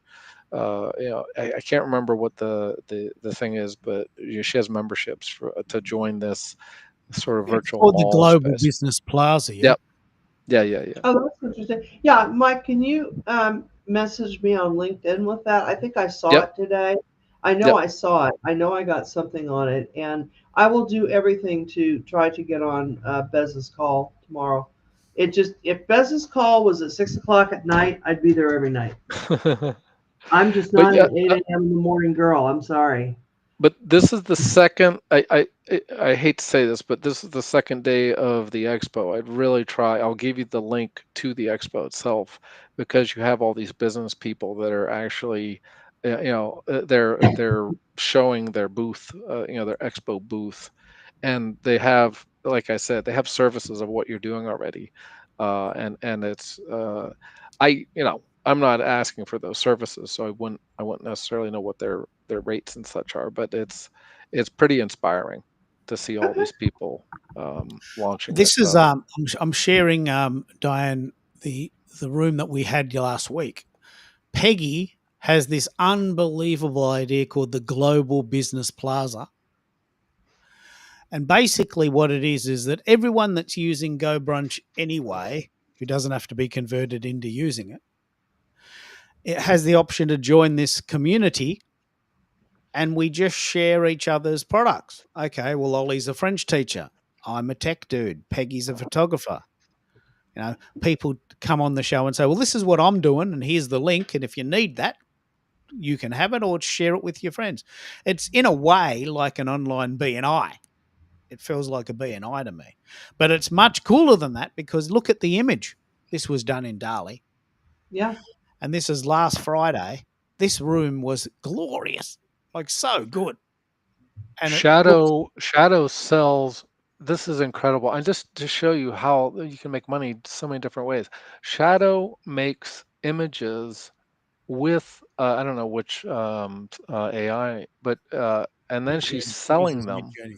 Yeah, she uses Yeah, Mid-journey. and she's selling them, and she will sell prints. I can't remember who she's using. But anyway, it's incredible. And yeah, like I said, there's so many different people. I met Debbie today.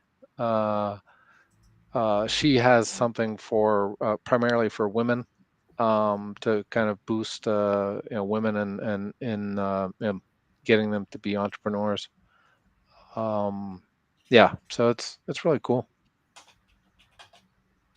That's great. Yeah, just message don't just message me on LinkedIn Yep. where I know how to get the message. I'm still figuring this screen out. I'm not sure. When you become a speaker, how can you chat? Except for the private chat, how can I can't put anything in the chat. Or I don't see Um, how to do that you have to go to on here. LinkedIn and chat on LinkedIn. Unfortunately, that's one of the things I'm not real Oh, thrilled It is. about Well, Restream. I'm happy to say I'm just going to call it out. The chat feature is rubbish. Yeah, yeah. It's okay. and Richard knows that, and he knows we're all unhappy with it. But we've got a direct line to the founder, and he's working on it. Yeah. No, You know, Good. I think she was talking about Restream. I'm talking You about Restream. you I'm talking can't about talk Restream. I to mean, the the yeah. Go Brunch one is okay. I've been on it, but this Restream one, I can't figure out how to do it at all. and type What, anything what, in the what are you chat. trying to do? Well, you can Oh, talk well, there's a private whole chat. chat. There's a whole chat on the right-hand side. Yeah, And then there's private chat, which I can type in. But when you become a speaker, can you only get into the private chat? Is that the idea? unless you go to LinkedIn and chat on LinkedIn. I see. Okay. Well, that's a distinction. Okay. That I see. I don't know how to use this thing at all. I mean, I've just been on it as a participant, but since LinkedIn is going to this or StreamYard, then you either have to know both or one or the other to be Hmm. able to do a LinkedIn Live. And the only reason I would do a LinkedIn Live is it appears that LinkedIn does not suppress the notices for LinkedIn Lives, whereas they suppress notices that have a Zoom link in it because they don't want you going to a third party link. And so I don't get wide coverage when I'm doing my job seeker groups and things like that. When I'm blasting that, when I'm sending that out to all of LinkedIn, I expect it to get to all of LinkedIn, and it doesn't. Wonder And if then George time is Pace is the doing essence, something. and I don't like all that. It's just they're restricting the ability to grow a business at a decent pace. Are you paying? Are you paying them? Oh yeah, I'm paying it. Pardon my French. Yes, I'm paying. You're paying for Um, premium. I'm paying for business premium right now on my personal profile, and I switched to that so I could get the rotating slideshow banner and more in-mails that I could send. And I was on career premium, but I did this because I wanted the slideshow banner of 5 banner capability across behind my picture that would rotate because I use that as billboard advertising for all my events. So I have my book a call with me for job seekers and for employed people, which are 2 different rates. And then I have my master class, and then I'll put my job seeker group up there. But right now I have the job seeker group advertised with the book a call with me. Yeah. And that's why I do it. Well, if, $69.90. if you're I paying, paid you for should the get full all year. of the features. Like, let's play this out. So, what do you get? What do you get with the paid version, and is it worth it? Are you happy with it? Oh, I'm happy with it with the banner. Yeah, I'm very happy, and we're going to see how that goes. I'm getting a lot more traction, and I can still do everything I did with Career Premium. I was in a situation where I had just paid my annual for Career Premium back in December, so they credited me that, and then I didn't have to pay too much more in the difference to pay the annual for the business one. That's why I did it right now. Next year when it renews, it'll be a horse of a different color, but I hope that next year when it renews, that won't be an issue because I'll have enough clients by that point.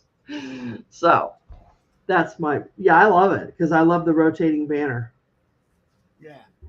Well, what happened? I don't know if you were part of this, Diana. This is a very interesting discussion.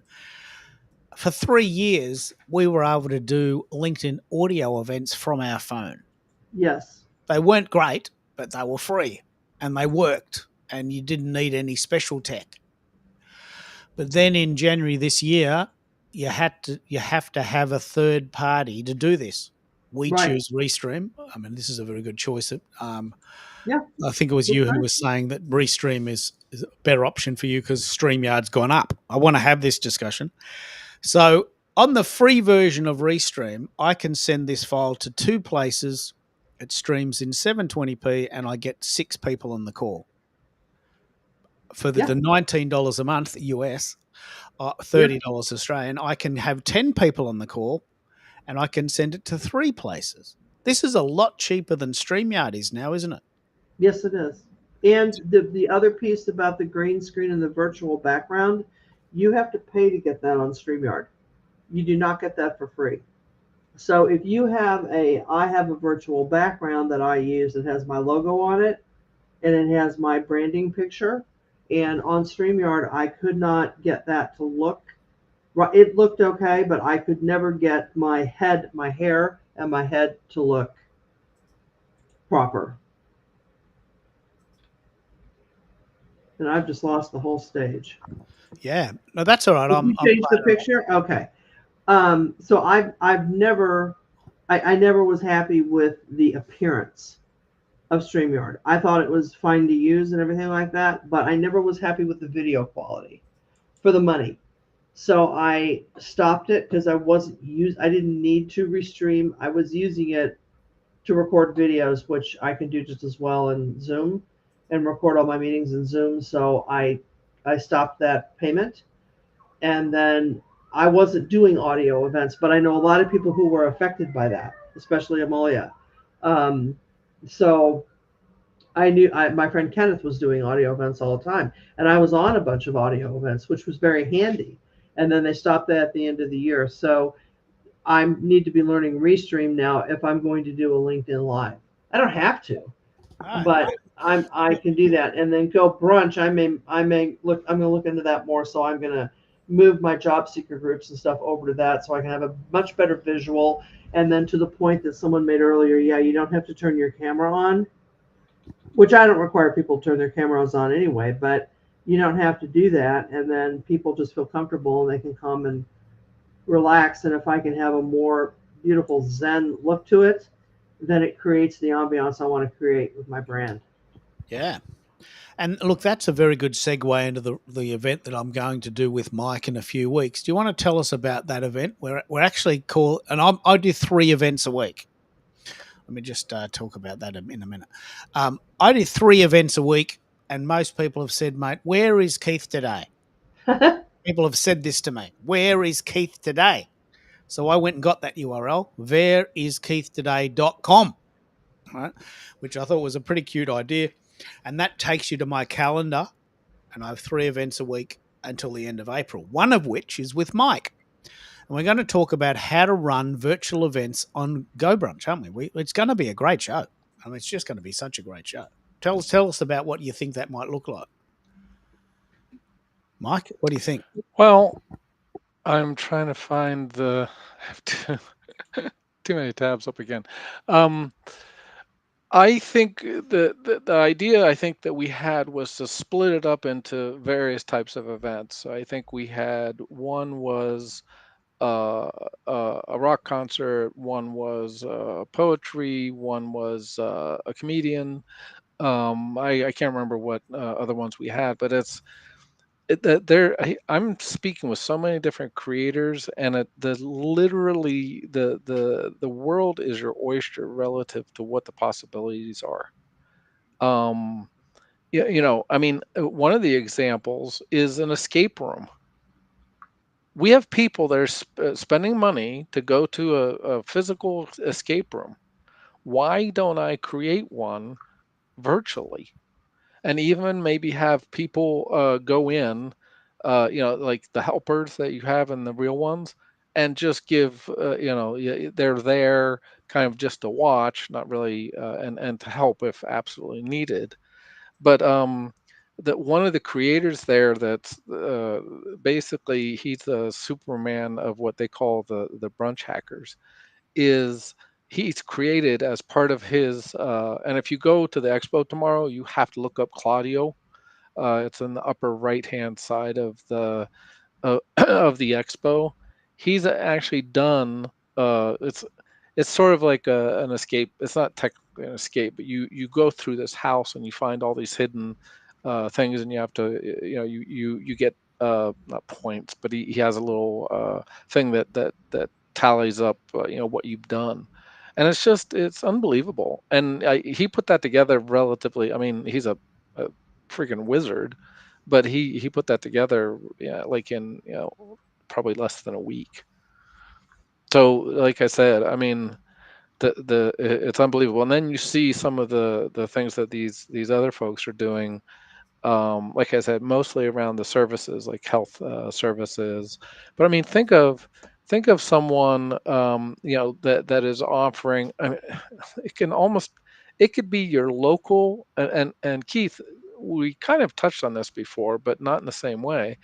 I could pitch having a local bar, or anywhere where they need a follow. You need to build a following, or maybe it's a restaurant, and so or like a coffee shop or a cigar shop.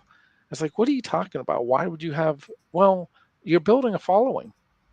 You're building a community. So when they can't go to the bar, they're hanging out talking. I mean, pick anything that is, yeah, jazz, same thing. So you could have a jazz band. They don't have to physically be at the jazz club.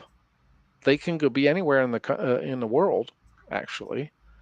Now, there's going to be some challenges relative to technology, like you may want to have the jazz the guys in the same room because of bandwidth or lag or whatever. Pretty soon, the well, we're almost to the place now where that's not a huge deal. But again, you may have some technical glitches, but some of the ideas that I'm just, like I said, my head's kind of exploding about thinking of all these use cases. But even for people like Diana, I think it makes tremendous sense, that she's offering, one-on-one counseling, and you just get a sense, and you can do soft, like this whole, I don't know how to even describe it, but it's like having an office that just engenders a feeling of safety. And again, Diana, if you go there, there's a couple guys that actually have those types of rooms, and you just get the sense of there's one room in particular. You just want to relax, and there's the AI. I think they're using maybe prompts with the AI to say, I want an atmosphere of safety and a safe Yeah, place, and it actually it does it. It's very, very, um, or like I think you saw, Diana. I had a I meditation saw that. Yeah, room, it's and phenomenal. Yeah. you can put you can have in the background some soothing music while as soon as you go into the room. Of course, you want to be able to turn that off, and you have a gong that you can bang on the gong and get the gong sound, and just it's just more and more and more. Claudio Claudio has one where there's rain on the window pane, and he has rain playing as a Oh, that's sound in the background. I incredible. think Yeah, you can turn that somebody's on and gonna have off. to show me how to do all that. It's really I'm immersive. I'm more of a Let me pick up on some ideas. So this is how I do it, Diana. yep. So I was interviewed in New Zealand recently on a Hmm. on a podcast with a friend of mine in Auckland. So what I did was on the top left hand corner, I embedded that or that room. This link is global gobrunchsocial.com. If you want to have a look at it, I'll type that in a minute. So on the top left hand corner, there's an interview with me talking about this, just in case you come in when I'm not there. Right? So you can put whatever you want in there. You can put your website, a video, a link to your CD, a link to an event, a book, and this is all done with Go Brunch. And then on the top right hand corner, this is how I'm doing it because I'm a bit of a dumbass. I've just taken a post from LinkedIn to say, look, check out my upcoming shows. And if you click on that link inside of Go Brunch, it'll take you to my Where is Keith Today page. And that's what it does. So this site takes the idea of what we're doing here up a notch, right? This is okay. Oh, Keith, you. I, I, I'm sorry, I sound like a salesman for Go Brunch, but I think you missed a little bit. It's asynchronous. You just said you got interviewed, and it's sitting off to the left to be played at the user's leisure. So I don't have to be listening to you, or you can have past shows. I don't have to be there, so it's asynchronous. So yes, this is awesome that we're doing these shows and they're going out live and everything. But the power of community in this asynchronous mode is unbelievable. Yeah, it's simply a matter of what you can do. So, as a goal, and Yep. this is one thing I'd like you to do for me if you're up for it, I have decided that I want one of my 5 goals that I've set myself this year is I want to be interviewed more on people's podcasts. So, if you know people that have a podcast and, or you have one yourself and you want me to be a guest, I want to be a guest. Right? So, I'm just going to put it out there. I've done this before. I know what I'm talking about. I'm pretty clever. I can talk, and that's what I talk about. Right? This is what the show is about. This interview in New Zealand. Now, our friend Bez. This is very cool because I want you to do this. Our friend Bez. Many of us on this call know Bez. He has a show on iHeartRadio. right? So he interviewed me last week, and that will come out very soon. And that show, which is loosely called "What is Social Audio," he interviewed me about this, right? So I'm going to be on iHeartRadio in a few weeks talking about this. So let's all support each other. First of all, if you want to go on Bez's podcast, let me know because he's looking for guests. When his show comes out, let's support him because he's starting his new podcast and he needs to get some traction. And it's a circular argument. We each help each other and we all win. Yeah. It's a genius, isn't it? Yep.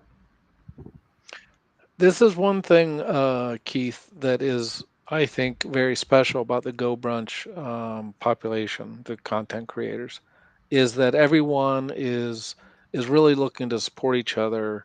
So there's even the people that may be doing similar services are not really competing with each other, and it's really heartwarming, particularly in today's atmosphere of division and scrapping at each other, that these people, very creative, sometimes creative people can be a little fun to deal with, but I have yet to meet really any abrasive or people that I've had any major issues with. So it's been a real treat. Yeah, and you find your tribe. So I just believe that you get more flies with honey than vinegar. Mm. So I just spend all day, every day, helping others. And here's what I'm doing. Americo, jump in, man. I want you to tell me what are we up to? You were at 7 when we started. How is your YouTube channel going? Have we got you some goodies? All Where right, is it? let's take Let's a have a look. look. So a live refresh. We are now at 14. Hey, look at that. We're getting there. Very Now, nice. Now that's 7 people today as a result of this call and this concept of sharing that have now gone to your channel and said, look, I'll click that button. We're getting closer. Yep, We've that's found a hack that might even get you in before 50. And I just want to do this. I want to be that guy. I just want to be that guy that's always helping others first. I'll get my turn. I'm getting my turn. I was interviewed on I'm going to be on iHeartRadio next week. I've done the work. I'm getting the gigs. I'm paying the bills.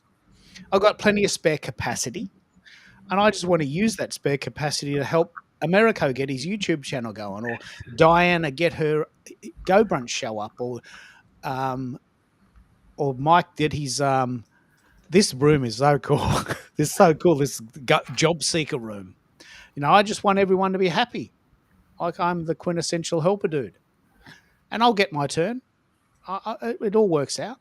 It does. It all works out. Keith Pollyanna Keller. But it does. It all works out. I'm paying the bills. I've got food in my belly. I've got a big belly.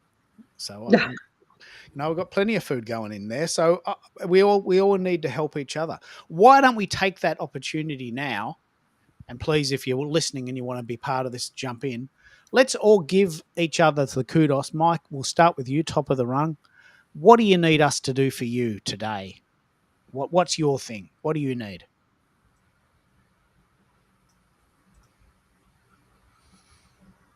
A functioning mic?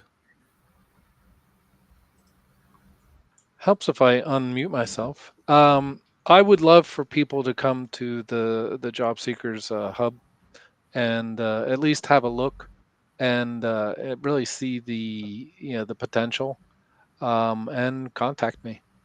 The other thing is, if you need help with world building inside of Go Brunch, I am seriously thinking about pivoting into either at least a part-time position doing that.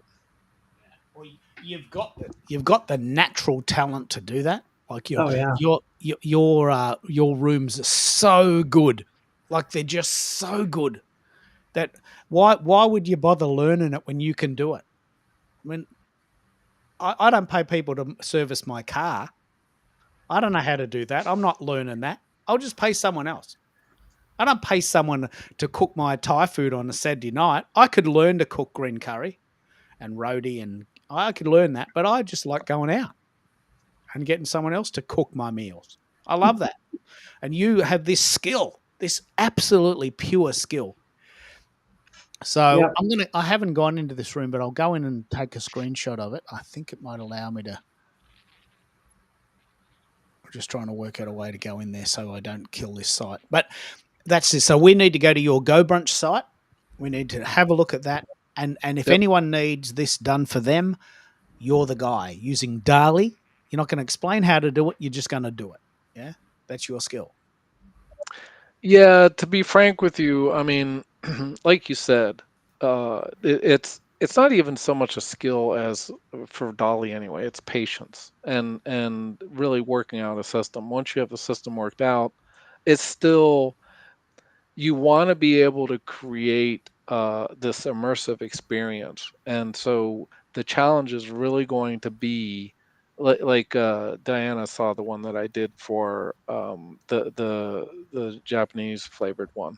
So it's getting into the head of not the business owner as much as the business owner's customer, and so really working and understanding what that what that market is, and then building for that market.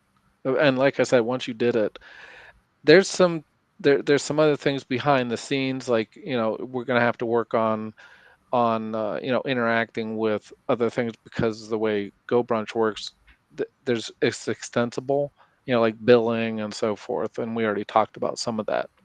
um and just little stuff like having calendar information, like Luma is integrated or can be very easily integrated into Go Brunch. One thing I didn't talk about is AI, so you can actually have your own AI chatbots. I'm not at a place where I can do that at the moment, but I will be moving quickly into that. So if you wanted something,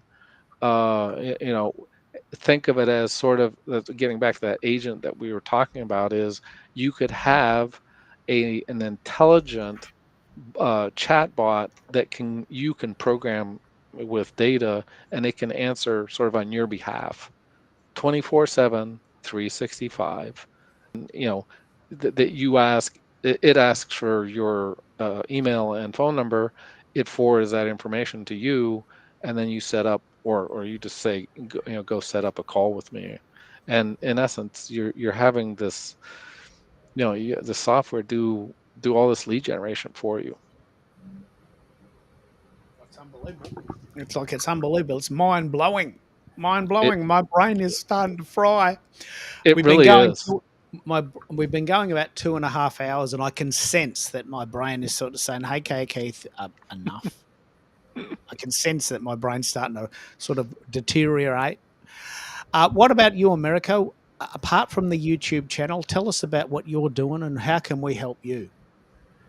Well, it is. I've learned so much today, and uh, I don't know where to begin. I'm sending DMs. I know I've dropped a DM for Diana. I was in the middle of writing to Michael, like, let's have a virtual chat. It's overdue. We keep showing up in these rooms. I know there's a Yep. lot going on. And you know what? Let's just keep the sense of community going. I really love what we've accomplished here today. You know, it is tremendous, and it kind of aligns with what I want to do to help my customers and help my community. It's help each other be seen, heard, and remembered. And this Yeah. is an It all comes exemplary. back. I mean, it has to, doesn't it? Absolutely. So I think that's really cool. Diana, how can we help you? What's the one thing we can do for you today before I my think brain completely just fries over? connect with me on LinkedIn and follow me. And if you know any job seekers that are out there, invite them to my job search support job seeker support group, which that's on my profile. So if you connect with me, the link to register for that is right there. Look, You let's just pick have up on that, Jim. I've never really picked up on this before. when you say job seeker, are you saying someone who's got a job that wants a better job, or someone who's lost their job that needs a job? Two different Both, markets. but it's mainly the people who've lost their job and who are looking for a new job. That's who I'm working with right now. But I have clients that are employed and looking for something new. And So what the can you group do? the group Let's that put I'm this back running in. is specifically for people who are in transition who need a supportive environment to be in. And I have a speaker come in on the first Friday of the month. I do it on the second and fourth Fridays of the month, every other week.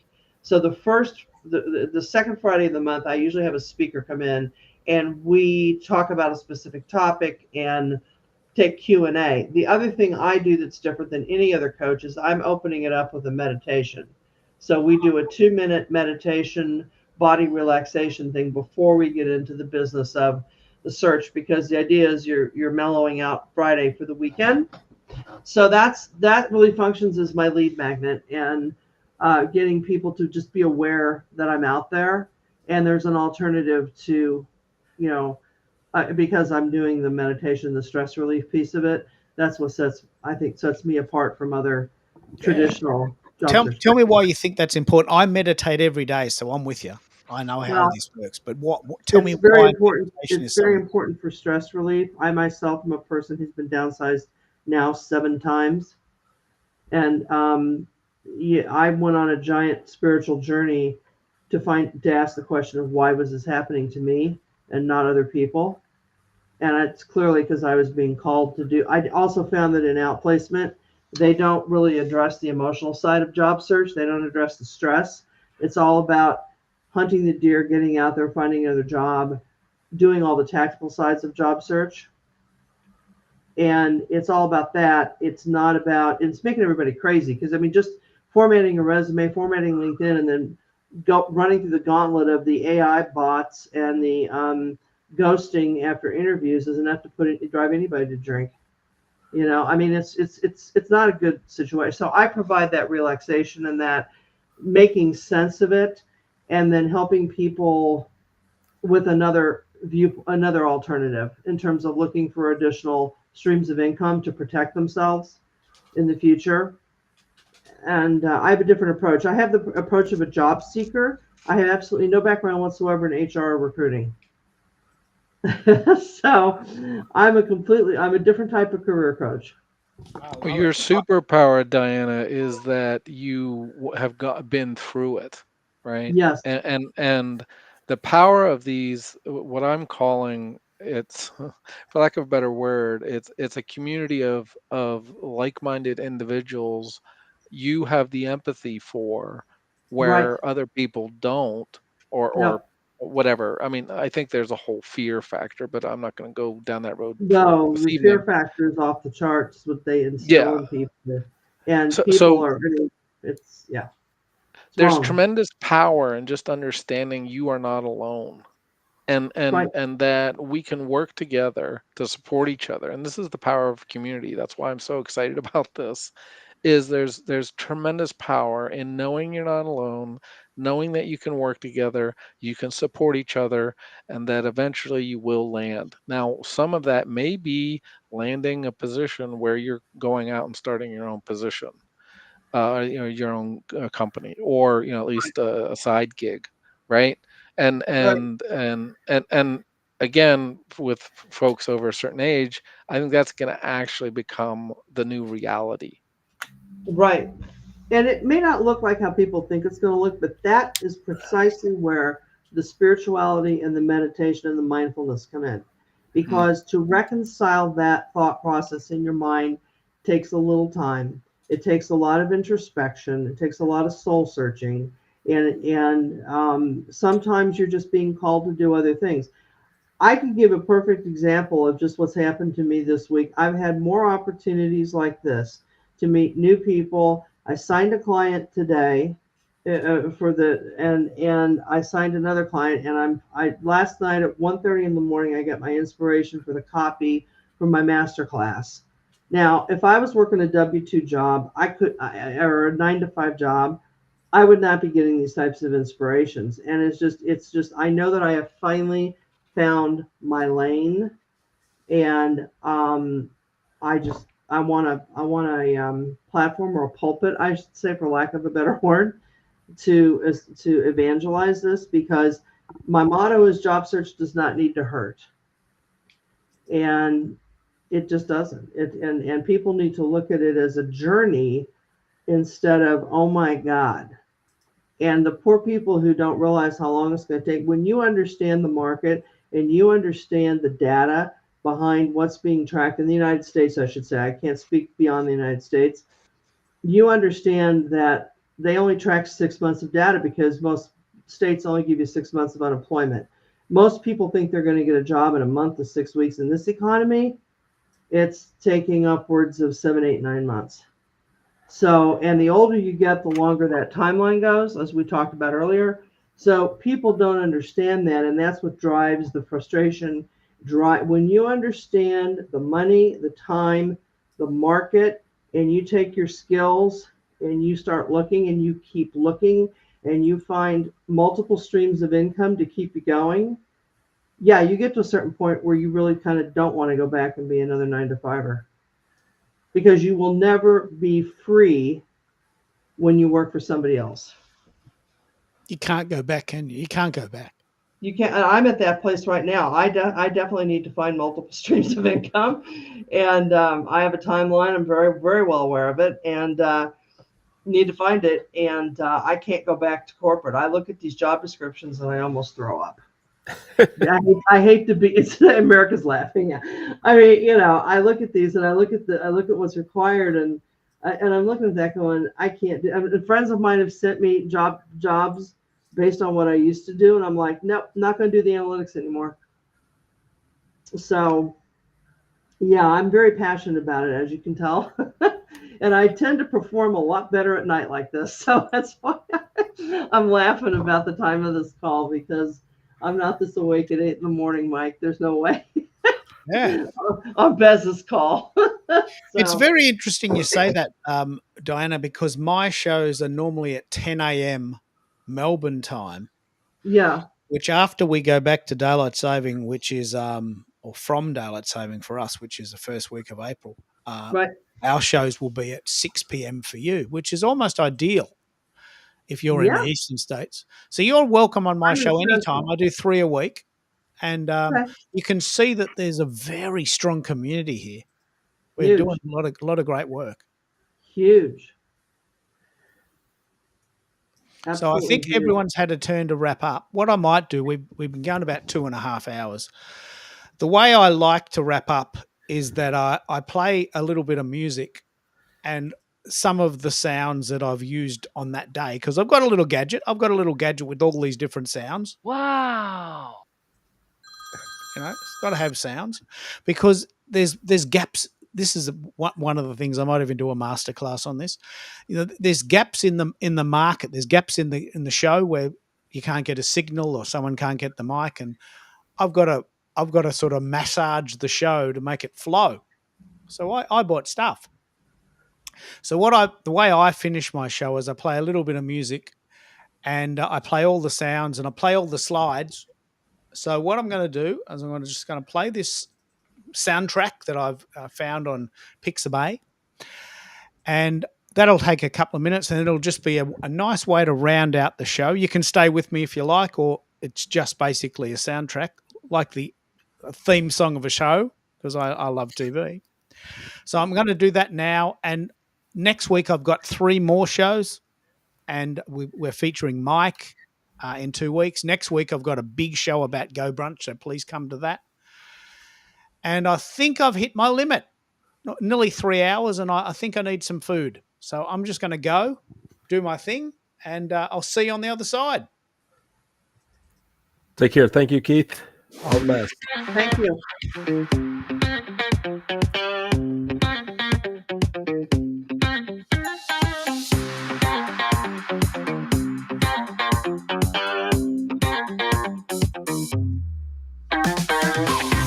You've been listening to Where is Keith Today on Restream.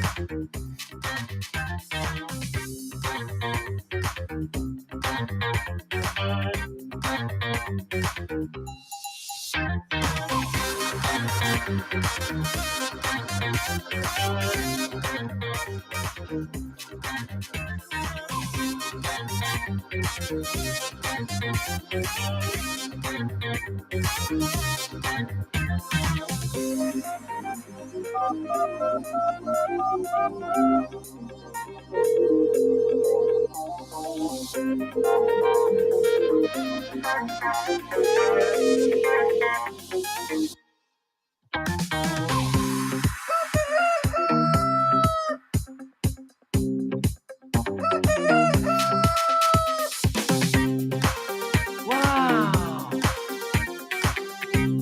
Wow.